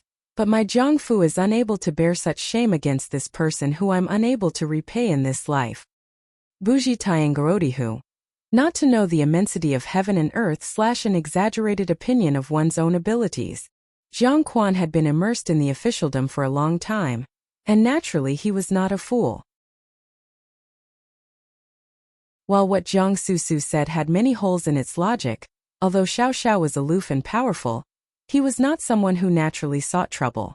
From his very bones, this sort of person held a sort of arrogance, that if you did not make trouble with him, naturally he would not lightly make a move against you. Jiang Su had definitely infuriated him in some way, and when he looked again at Jiang Su's attire, compounded with what had happened afterwards, Jiang Quan understood more of what was in the heart of this daughter of his. At this very moment, Jiang Quan could not decide if he felt more disappointment or anger in his heart. He was both furious at Xiao and Zhang Ruan for being so ruthless, and also hated Jiang Su for being reckless and offending Xiao without considering the consequences. Who was Jinying Wang? He was someone who could even dare to refute the emperor when one angered him. Where would such a person have any fruits of their labor left to have? What made Jiang Quan even more upset was Jiang Susu's actions. If there were some things that Jiang Quan could say he was proud of in his life, Jiang Susu would definitely be one of them. He had always been proud of himself for having such a daughter. Jiang Susu was incomparably elegant and beautiful, thus her talent and reputation had spread far and wide. If it weren't for Xia Yan's matter, then all of the noble gentlemen from the famous families in the capital would definitely be fighting over each other in eagerness to pursue her. In his mind, Jiang Susu was definitely qualified to be matched up to any man, and only those with supreme status and talent would be worthy of his exceptional daughter. But now that this daughter had behaved like any other brothel woman, even going so far as to try to climb into other people's beds by such despicable means, he felt a sense of grief that she had met with such misfortune, and yet he also felt indignant and regretful that she did not work hard for better prospects. Before, he had harbored some wishful thinking by wondering if 8th Prince might fancy Jiang Susu. This would have been a good future path for her. But now with this matter, proposing such a marriage with 8th Prince would surely be out of the question. Jiang Susu had never seen Jiang Quan like this and felt a sliver of fear in her heart. She wrapped her arms around her legs and cried aloud, "Father, Susu knows her mistakes. A moment of dizziness rushed to my head when I saw De Jiejie marrying so well. Yet knowing my own reputation, I was not sure what kind of family I could marry into. Thinking of how much Jining Wang valued De Jiejie, I was willing to be a concubine and have De Jiejie's support and protection, and then I would definitely not have uncomfortable days ahead. However, who could have known that it would turn out like this, father? Susu knows how she did wrong, father, please don't ignore Susu." Jiang Quan shut his eyes as he let out a deep breath. Jiang Susu's words pierced his heart. When recalling Xia Yan's matters, this daughter had locked herself in her courtyard and had never come out. He had thought that because she was a young girl of the boudoir, she must have been paying penance for her own mother's loss of impropriety. Every day, she must have been living in fear about her future prospects of being able to marry into a good household, to the degree that as a daughter, she had even come up with the notion of willingly becoming a concubine. He felt a little guilty because in the end, it was still him as a father who had not been right. Whilst his heart scales had always leaned towards Jiang Susu, when he saw Jiang Ruan, Jiang Quan was particularly unkind, although he knew deep in his bones that she was someone of the Jiang Fu's blood. Yet, Jiang Ruan had not the slightest intention of recalling such familial affections. She did not even have the slightest idea of keeping him, this father of hers, in her eyes, so perhaps she truly thought that she had someone else to be her pillar of support. Jiang Quan harumphed, "Forget it. I will have to reconsider our options regarding this matter. For the next few days you are not to go out. Where is Jiang Ruan? Have her brought over to see." It was obvious that he was going to do some severe reprimanding. Hong Ying and Jiang Susu's faces relaxed, as this was like throwing out the scapegoat to take all the blame. Jiang Ruan might have planned well, but this couldn't stand up against the biases of Jiang Quan's heart. As long as Jiang Quan was alive, then the person able to make all the decisions within the Jiang Fu would always be Jiang Quan. Moreover, Jiang Ruan still had to address him as father, and within the Fu, she could not gain any benefits nor the upper hand. Right at that very moment, they saw a stranger dressed like an imperial guard enter. Then addressing Jiang Quan, he cupped his fists, reporting to Jiang Darren, "My master said that young foreign is not feeling well, so he has taken young foreign back to his Wangfu to have divine physician Xia attend to her." As Jiang Quan listened, internally he felt suffocated with fury. It was obvious that Jiang Ruan was intentionally pulling the rug from under him. He could not demand for her return from the Jining Wangfu, but this move of Jiang Ruan was too sinister. If the person coming to report was one of Jiang Ruan's personal maidservants, Jiang Quan could still take out his anger on them, but here was a subordinate of Xiao Xiao. He could neither beat nor scold him, and he could only look on with extreme difficulty and accept the news. The Imperial Guard scratched his head and suddenly glanced at Hong Ying. Hong Ying felt a little numb at that glance. The next second, she heard the Imperial Guard speak with a voice laden with concern. "Oh right, young foreign added that 5th Yang is expecting, and yet she had been rushing about the whole day, so she must surely be exhausted. Therefore, she has especially asked our Wuxia to take an invitation card to request an imperial physician from the palace. Now that I think about it, he should be almost here, so he can adequately give 15 Yang a good checkup, as we can't have anything affect the little brother in her womb. Hong Ying's body stiffened, and her complexion instantly paled. Her immediate response was to decline the offer, but before she could respond, she held back. If she were to refuse the offer right at this moment, that would imply that she was like a thief with a guilty conscience. She had learned all too well the lesson from Xia Yan's mistakes, and was aware that Jiang Quan was more vigilant and alert to such situations. If he were to discover an inkling of deceit, he would doggedly investigate until the truth was exposed. On the other hand, if she was to obediently just stay where she was, then later, there might still arise another reign of terror. Xingfeng Shuyu, lit. Foul wind and bloody rain/figure reign of terror/carnage. Her body began to tremble uncontrollably. If something went wrong at this juncture when Jiang Quan was already in a bad mood, what would happen to her? It would seem that at this juncture, it was too difficult to get off the tiger she was riding, but she couldn't stop now. Hong Ying had 2 pillows stuffed in her abdomen, and suddenly they seemed to be too heavy a weight to bear. Kihunangxia. If you ride a tiger, it's hard to get off. Figure impossible to stop halfway. Once the imperial guard said his piece, he cupped his hands and excused himself. Although Jiang Quan was very displeased with Zhang Ruan, an imperial physician wasn't someone that just anyone could invite. Today, Hong Ying had been rushing about, and he was afraid that it would harm the unborn child. So if an imperial physician were to come and give her a checkup, then undoubtedly he would feel more settled. It did not cross his mind that Xiao Xiao would conspire with an imperial physician, firstly because, based on Xiao Xiao's personality, this was not even worth his effort. Secondly, Hong Ying was merely with child, and should there be any issues at most, they could have another physician take a look. There was no artifice with these kinds of things after all. Jiang Quan's heart relaxed, but he failed to notice Hong Ying's tense expression. At that moment, they suddenly heard the sound of a manservant hurrying in a rush to report, "Master, it's not good." "What's the matter?"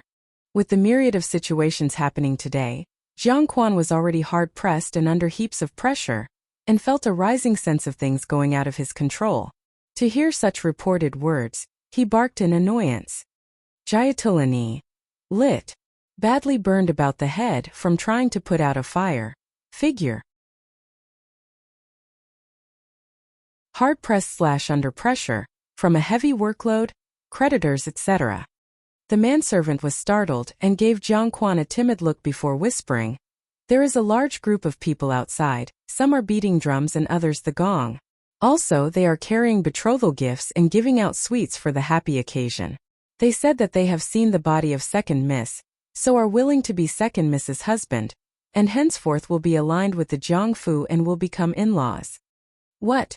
But before Jiang Quan could finish, Jiang Susu had already begun to shriek and scream. At the same time as they were traveling back to the Jining Wangfu and Xiao Xiao's carriage, Lu Zhu asked, "Miss, by doing that, won't it be letting Second Miss and 15 Yang off way too easily? Master will definitely think of ways to protect and shield them. Then wouldn't that be a waste of all Miss effort?" "Not at all." Zhang Ruan looked at the spread of tea and snacks laid on the small table within the carriage. Xiao Xiao's carriage was equipped with everything that was needed. It was very thoughtful and it made a person feel extremely comfortable. Even the snacks were all made according to her preference and taste. Second sister's heart's desire is only to marry into an influential family and enjoy having power and authority. But now she has completely lost the right to such aspirations. So much so that she has become the very type of person she most despises. In this world, there is no such thing as forever being able to rise up above another person, and since she cannot attain that highest pinnacle of influence, then letting her live is more tortuous than having her killed. Zhang Ruan continued blandly, "As for Hong Ying, do you really think that Jiang Quan will let her off?" Jiang Quan, this person was outwardly noble and virtuous, but in truth, his heart was not at all lenient and forgiving. Hong Ying had the audacity to deceive Jiang Quan regarding an heir. Therefore she had violated Jiang Quan's biggest taboo. Things for Hong Ying did not look good. Her greed was like a snake attempting to swallow an elephant, and everyone has to pay the price for one's own greed. The only thing is, the price Hong Ying will have to pay was somewhat high. That's all. They will not be able to escape, she stated.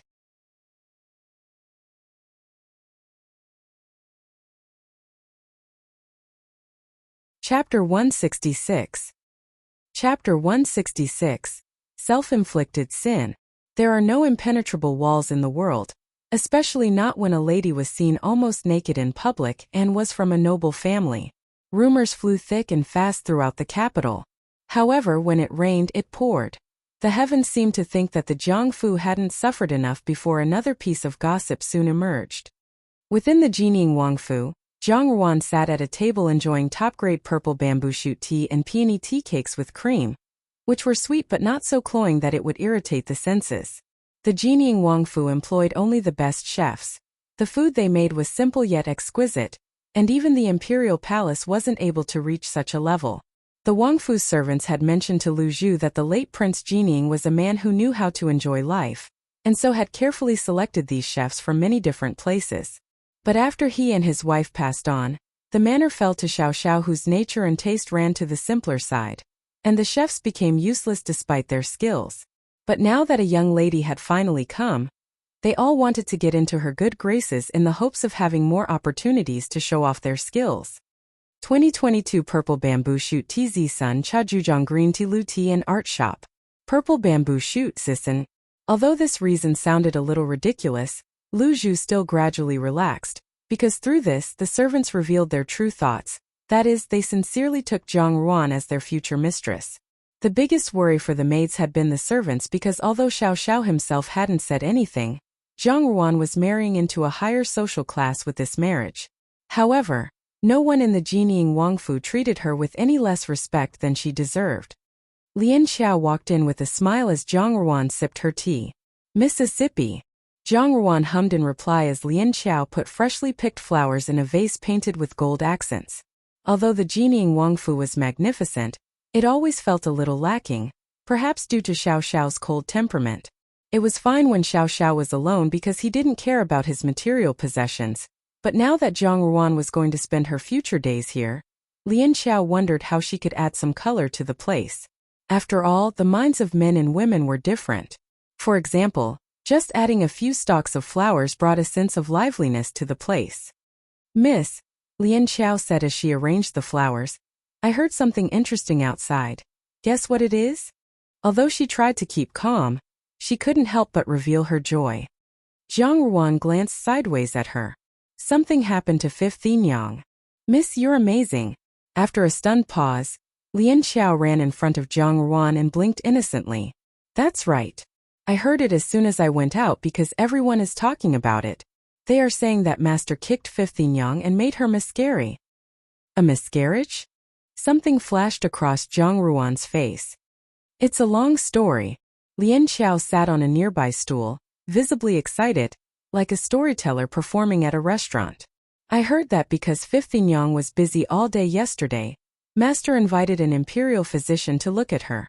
It was fine at first, but when the physician was about to arrive, she suddenly said she felt unwell and wanted to take a nap. Master is shrewd, and he immediately felt that something was off, so he argued with her and then..." Lian Xiao wanted to drag it out, teasing Zhang Ruan's curiosity, but when she looked up, Zhang Ruan's expression had hardly fluctuated, as if she'd already expected all this.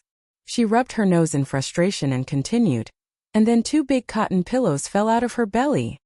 Lian Xiao seemed to be vibrating out of her skin. She was so animated.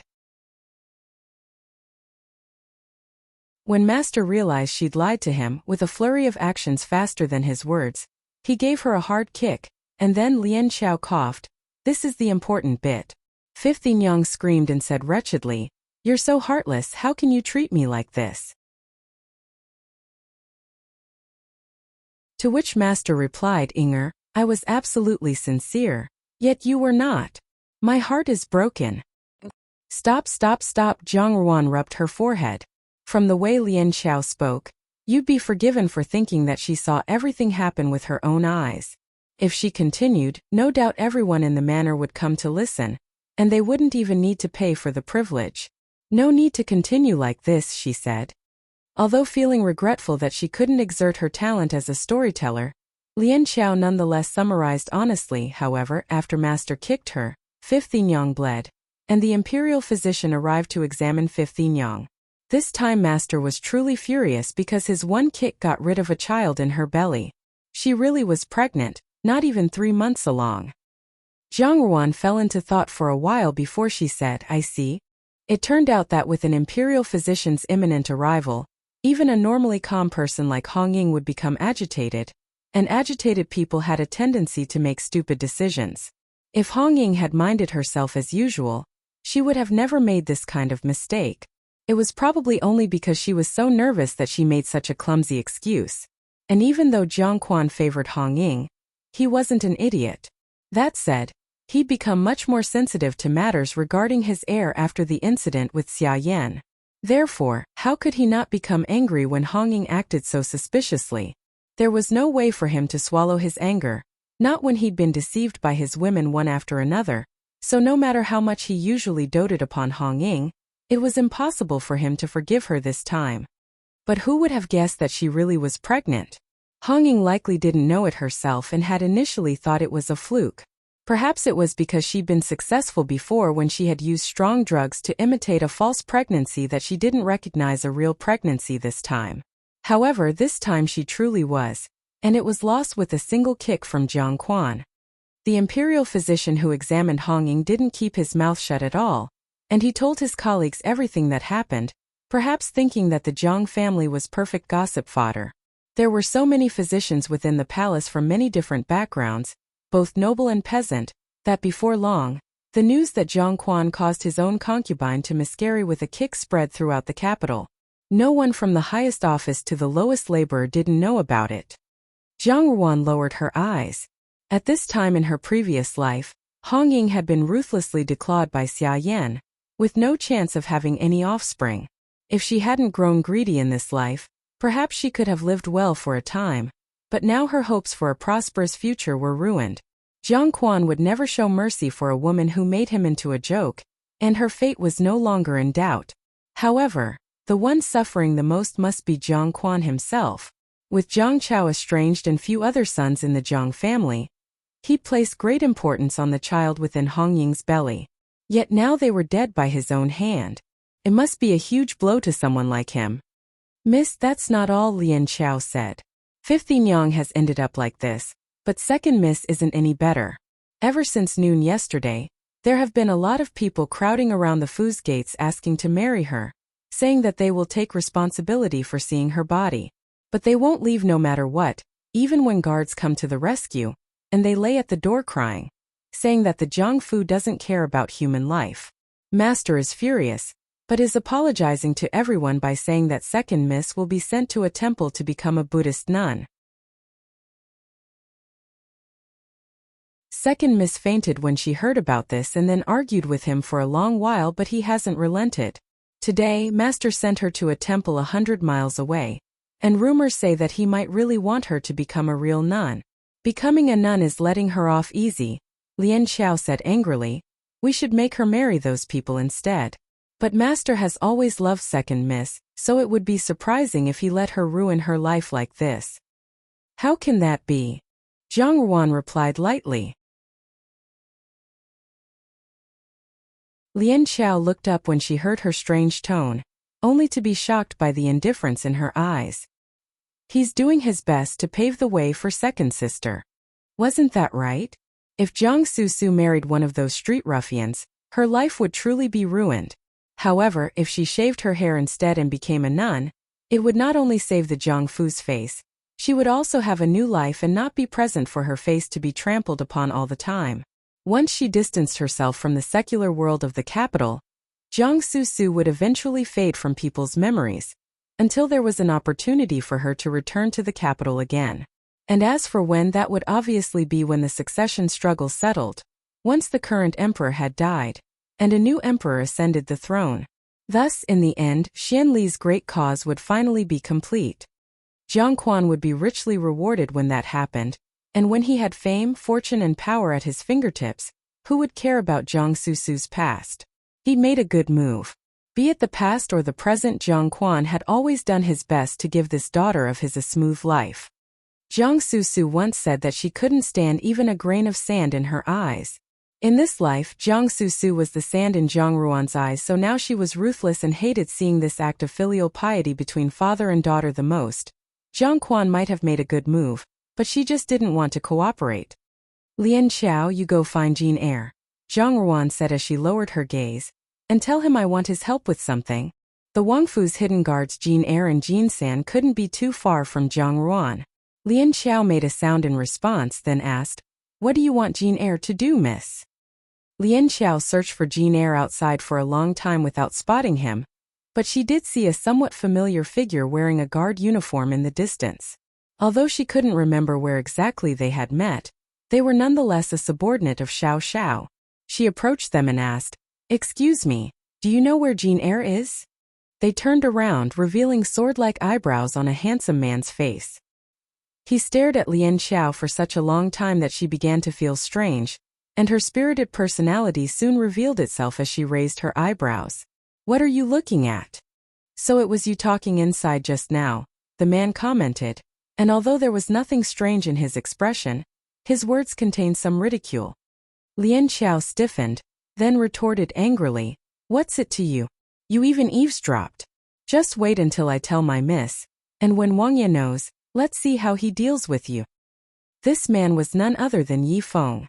For the last few years, Xiao Xiao had abandoned him in Yibao Pavilion to collect information, and even though the days were boring, he couldn't extract himself without master's orders. Then, several days ago, Xiao Xiao recalled him for the first time because he was about to go on an expedition and had some tasks for him. He'd been rather surprised at how articulate Lian Xiao was as she told Jiang Ruan everything about what happened to the Jiangfu, thinking that if there was such a jester next to him on his missions, he'd never be bored again. His brows twitched upon hearing Lian Xiao speak about Jiang Ruan. Last time it was precisely because of him being mistaken about her identity that Xiao Xiao threw him to the side for years. Therefore, now that her status had risen another level to the future mistress of the Jining Wangfu, if he annoyed her, or even one of her maids, Xiao Xiao would hardly forgive him easily, at least not with his tendency to protect his wife. "I was wrong, why are you looking for Jin Air?" he immediately asked. "Miss wants him to do something." Lian Xiao was a straightforward person and rarely ever petty. Since Yi Feng already apologized, there was no need for her to pursue it. "He's doing a task outside the Wangfu right now," Yi Feng said. Lian Xiao frowned. "Then when will he be back?" "Tomorrow evening probably," Yi Feng answered. "Why is it urgent?" "Tomorrow evening is a bit late." Lian Xiao bit at her lips a little anxiously. Why did he have to be away at a time like this? Yi Feng became curious. "It's the same if I do it." "You." Lian Xiao shot him a sideways look, then shook her head. "I don't believe it." The way she squinted her eyes unconsciously revealed a hint of girlish charm.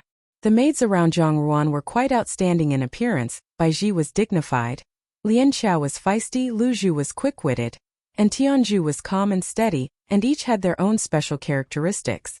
And among these people, Lian Xiao and Lu Zhu were the most popular with men. That had become clear not long after they arrived at the Jining Wangfu, as Xiao Xiao's subordinates showed their attentiveness towards them. The women Yi Feng usually interacted with were either cold and stoic genie guards or rouge-cheeked flowers at a brothel, very different from someone with a straightforwardly aggressive temperament who was sincere in her every move. At this moment, a pair of almond eyes and peachy cheeks were set atop lips that were slightly reddened from sullenness, making her face more than a little puffed out.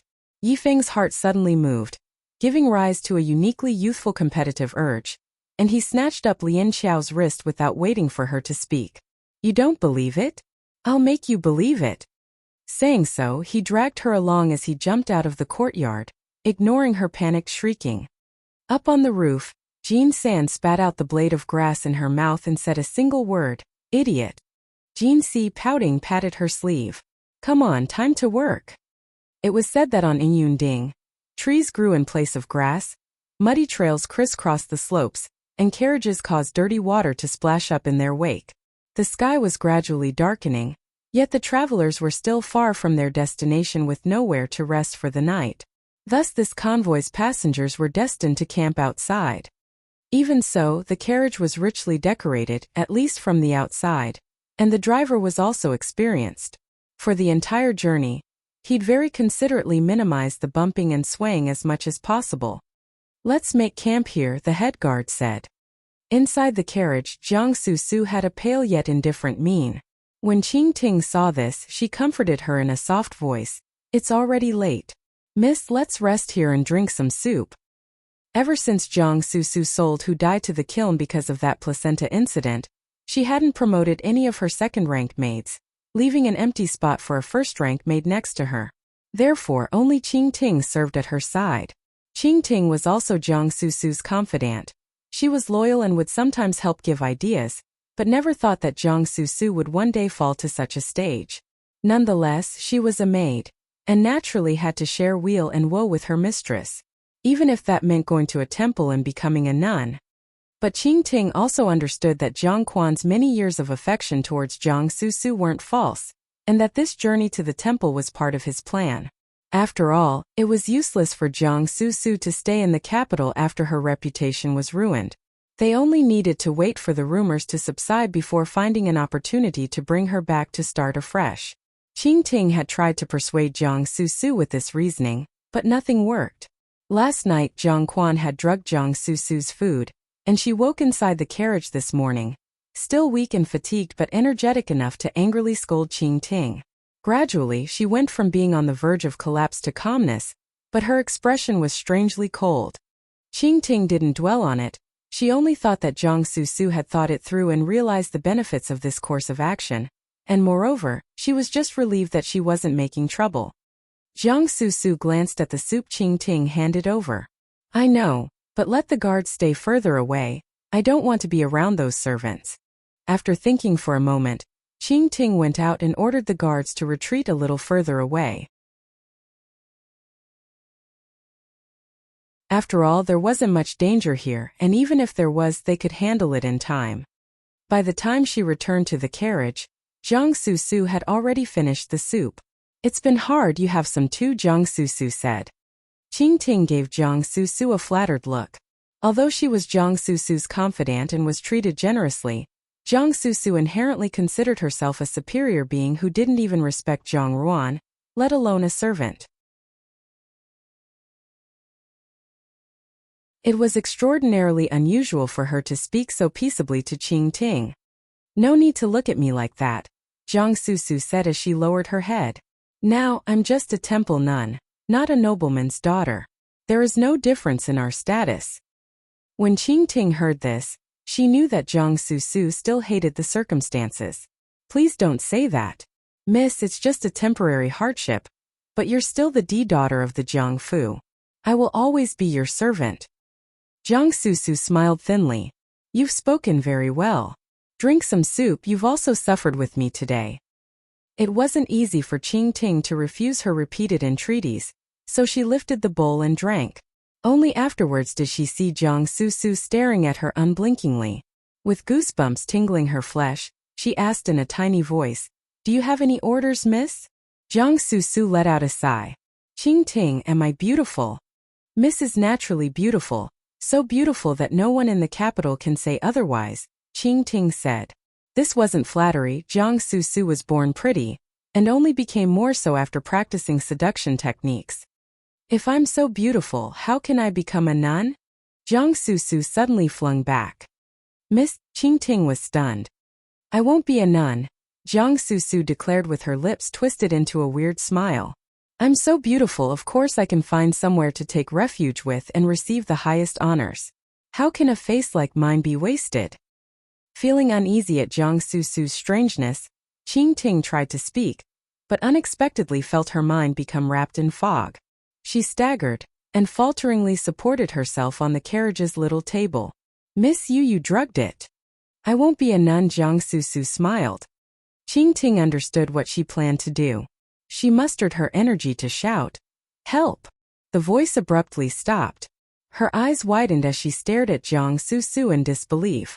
Beads of crimson pearled on the dagger in Jiang Susu's hands, and with a harsh yank, Qing Ting's body slowly fell. She opened her mouth like a beached fish but couldn't speak, only able to make helpless rasping noises. Jiang Su didn't give her a single glance. I originally wanted to spare you for the sake of your many years of service, yet you couldn't even recognize that I was doing you a favor. What a mutt blocking my path. As she spoke, she took off her outer clothes. The guards stationed outside heard the commotion and wanted to investigate, only to hear Jiang Su say loudly, "Go, throw this out." Immediately following this, Qing Ting stepped into the dim moonlight while carrying a tray. When the guards saw this, they went back to drinking and laughing, and didn't bother to take another look. Jiang Su ran for at least a stick of incense's time, and didn't relax until she spotted the entrance to a grove of trees in front of her. She took off another piece of clothing that was stained with Qing Ting's blood in disgust and threw it on the ground, then clutched at the letter which was hidden in her sleeve. When she awoke that morning, someone had nailed a letter to the carriage. The letter only stated that its author had admired her for a long time and wasn't willing to see her enter a temple, so they would become her protector and take her under their wings. From the paper's faint peach blossom scent and the script's smooth handwriting, it was probably from someone in a high-ranking family. Although Jiang Su wasn't certain who it was, she expected it was one of the young nobleman's sons who held affection for her in the past. Before, she would have dismissed them out of hand, but now that even Jiang Quan was abandoning her, this person had become a life-saving rope. She firmly believed that if she could use her beauty to capture their heart, then climb up again step by step in the future, it would be better than becoming a nun. This person had also included a packet of sedatives, which was why she chose this plan. They asked her to wait within the forest, but she didn't know when they would come. Now it was dark and the wind was strong, making Jiang Su feel a little scared. Just as she was working herself up into a panic, she heard the sound of footsteps coming from behind her. With her heart leaping in joy, Jiang Su hurriedly turned around, asking, "Are you the young master who wants to save Su?" The footsteps paused, and when a ray of moonlight shone down, Jiang Su froze as she saw that the one approaching was just a sturdy middle-aged man with a terrifying scar drawn from his forehead to the corner of his eye. When the man caught sight of her, his lips slowly twitched and revealed a strange smile.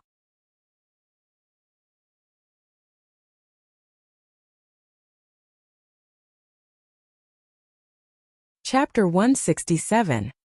Chapter 167. The White Flower Falls from Grace.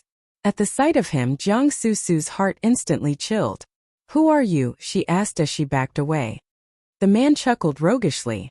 In the middle of the night, what young miss would appear in such a desolate and godforsaken place to meet their lover? But since your little lover hasn't come, you must be sad. Why don't I comfort you?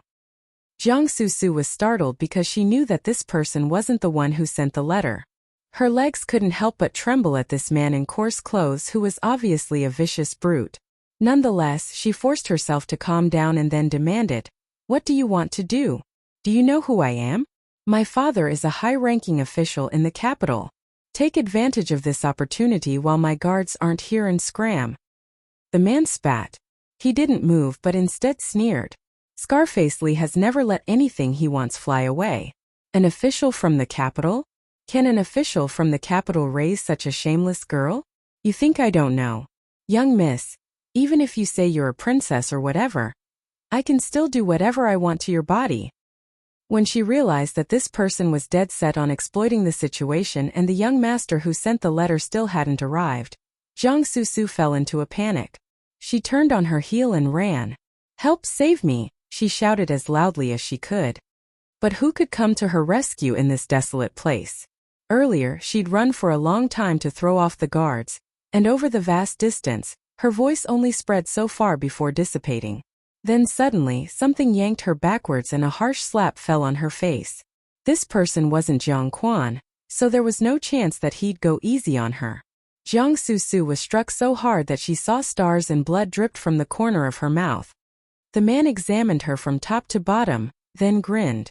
"Feisty and pretty. Well, I've made a good deal today. I'll take you back to the mountain and we'll consummate our marriage tonight." After saying so, he ignored Jiang Susu's ineffectual struggles and simply heaved her onto his shoulders and walked into the forest. After the man left with Jiang Susu, a solitary figure appeared from within its depths. Moonlight fell on their defined features, revealing it to be Yi Feng. He let out a soft whistle, knowing that Zhang Ruan's task was completed. Today's letter was merely handed from Zhang Ruan to Jiang Susu through his hands, and as for this desolate forest, it was on the path that mountain bandits took to return to their dens every night. Yi Feng knew this because he was a genie guard. But he didn't understand how Zhang Ruan, a girl sequestered in the boudoir, would know. But in the end, he was mostly impressed with her godlike foresight. Perhaps it was because they were both Zhang daughters that she was so familiar with Jiang Susu's nature, and knew that upon seeing the letter, she would inevitably escape and refuse to be a nun. Yi Feng sighed to himself, thinking that this plan of Zhang Ruan's was truly ruthless. She gave Jiang Susu a thread of hope, then made it disappear before her eyes. One could imagine Jiang Susu's mental collapse. Zhang Ruan hadn't ordered people to take Jiang Susu away directly, but instead guided her little by little into a series of peculiar coincidences. Even if Zhang Quan tried to investigate later, he would only find that Jiang Susu ran from the carriage of her own volition. Jiang Susu's ending would be entirely by her own hand. When she thought of it in the future, would her intestines turn green from regret? What kind of person was this bandit, with his crude and rough manners? There was no chance that he would treat Jiang Susu gently. Therefore, once Jiang Susu entered the bandit's nest, it would be like facing tigers and wolves.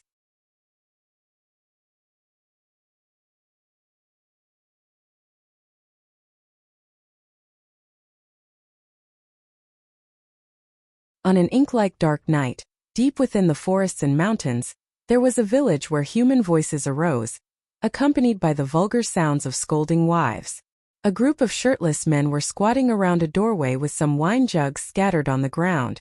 With the thick aroma of alcohol wafting around them, one man said, "I heard Scarface asteriskly brought a girl back today? And a good-looking one too, right? Asterisk Daoba. Scar from a knife wound.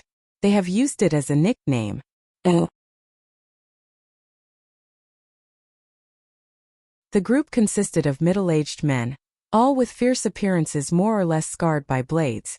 When combined with the stench of sweat and alcohol, they were the furthest thing from genteel. "Yeah, who knows what a such asterisk he did to deserve this? She looks like a proper noble lass," another man said. "His luck is too good." "What proper noble lass?" a fat man said as he wiped sweat from his brows.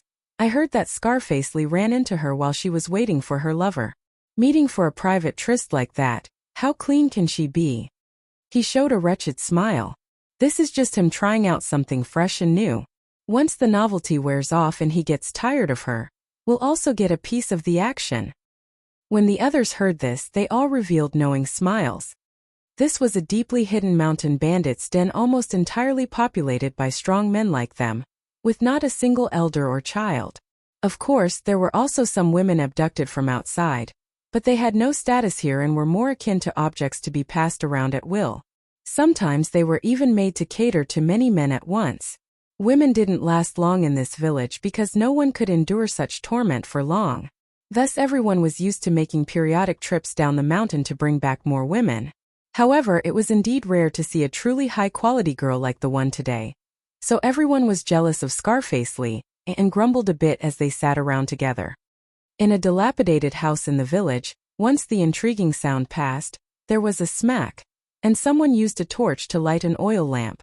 A thin, faintly stinking blanket lay atop dirty wood boards, and at the moment it was covered with stains. A woman was lying on her back. Her eyes were wide yet unseeing, and her originally beautiful face was now full of red scars and slap marks. She had obviously suffered harsh abuse. As for the rest of her body, there wasn't a single piece of skin not covered by blue and purple bruises, to the point that it was terrifying to even look at her. And although her body was arranged in an unbearable posture, she didn't even twitch. The long torture had sapped every bit of her strength. Scarfacely sat up and put on his clothes as he looked over Jiang Susu. When his gaze swept over her flawless white neck, something flashed in his eyes, and he shuffled closer to give her a hard kiss. Jiang Susu finally seemed to react.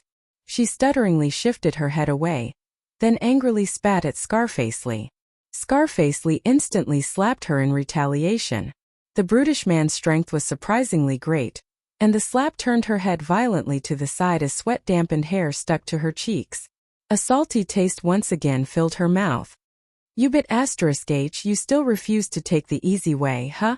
Scarfacely reached out and roughly squeezed Jiang Susu's chin. "I'd wanted to save this pretty face of yours for a few more days." "You're delusional," Jiang Susu sneered.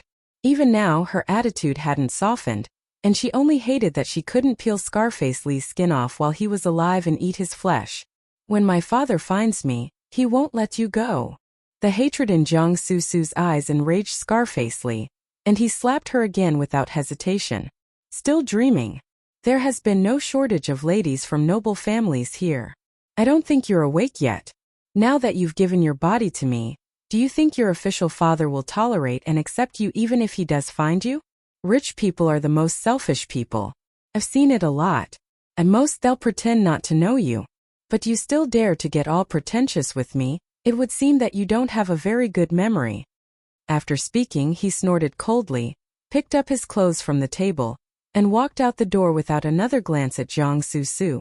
As Jiang Susu lay there, 2 lines of tears slowly flowed down her cheeks. She didn't know how things had turned out like this. The man who was supposed to save her hadn't appeared, and instead she had been taken into a bandit's den. She couldn't help trembling as soon as she thought about the scene just now in her mind. Scarfacely was a devil who used heavy-handed methods to conquer her body. Jiang Susu closed her eyes in pain and gripped the blanket. If this was to be her life, where she would be treated like trash even if she managed to escape, it would have been better for her to be a nun at the temple. In addition, what Scarfacely said indeed pierced her heart because it was true. If any proper family's girl went through something like this, for example being kidnapped and taken into a mountain bandit's den, then their whole lives would be ruined. Even if they were brought back, they would only be greeted with a bowl of poison. Then the woman would be free, and the family would preserve their reputation and no longer have to endure mockery. If it were her in their place, if it were her. Jiang Susu's heart trembled at the thought of what Jiang Quan would do. He would never have the courage to recognize her, and at most, he'd take her as a stranger and turn away. If this had happened a few years ago, she could have believed that he'd do anything to save her. But ever since Xia Yan's incident, ever since Jiang Quan ordered her to become a nun, Jiang Susu felt a rift between them. With Jiang Quan being so selfish and focused only on the Jiang family and their reputation, would he really forsake everything for her? She was thinking about these things in her head and the severe pain she was in, when Jiang Susu heard the door being kicked violently. She thought that Scarfacely had come back, and her body immediately trembled all over. Turning her head to look, she discovered that it was actually a group of unfamiliar bare-chested men, all striding towards her with dubious intentions in their eyes. What do you want to do?" Jiang Susu stuttered out in alarm. The man in front chuckled. "Young miss, no need to be scared. Brother Scarface said you don't know the rules, so he sent us to teach you. Don't be afraid, we're very gentle."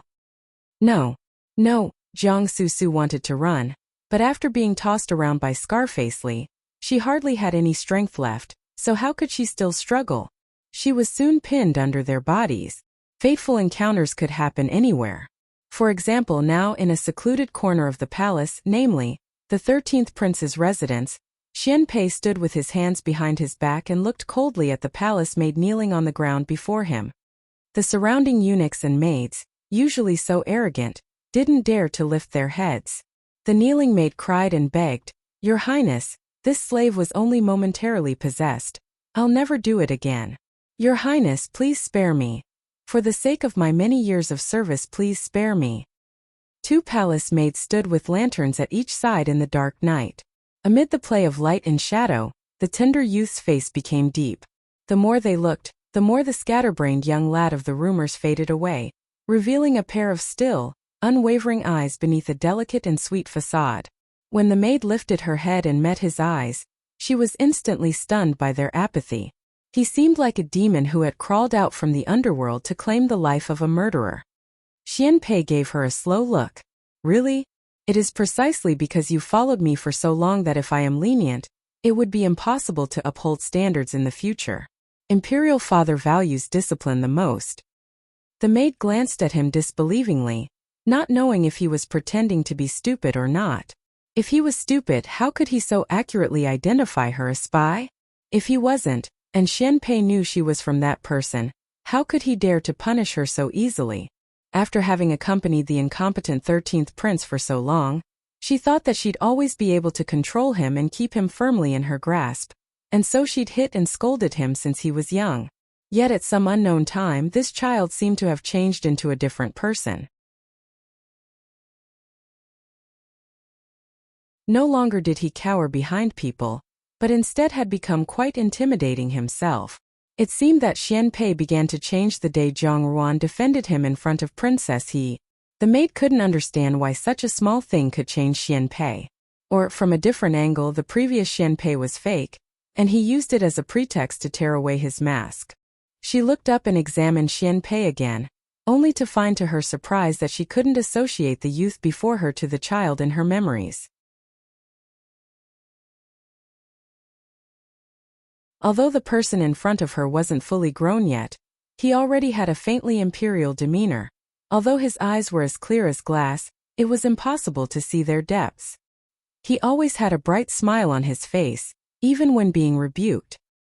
His joy and anger were indistinguishable. When had he grown into such a mysterious and inscrutable person?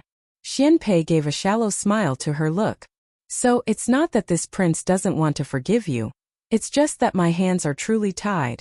After speaking, he turned away, and the auspicious beast embroidered on his robe flashed its teeth and claws in the darkness.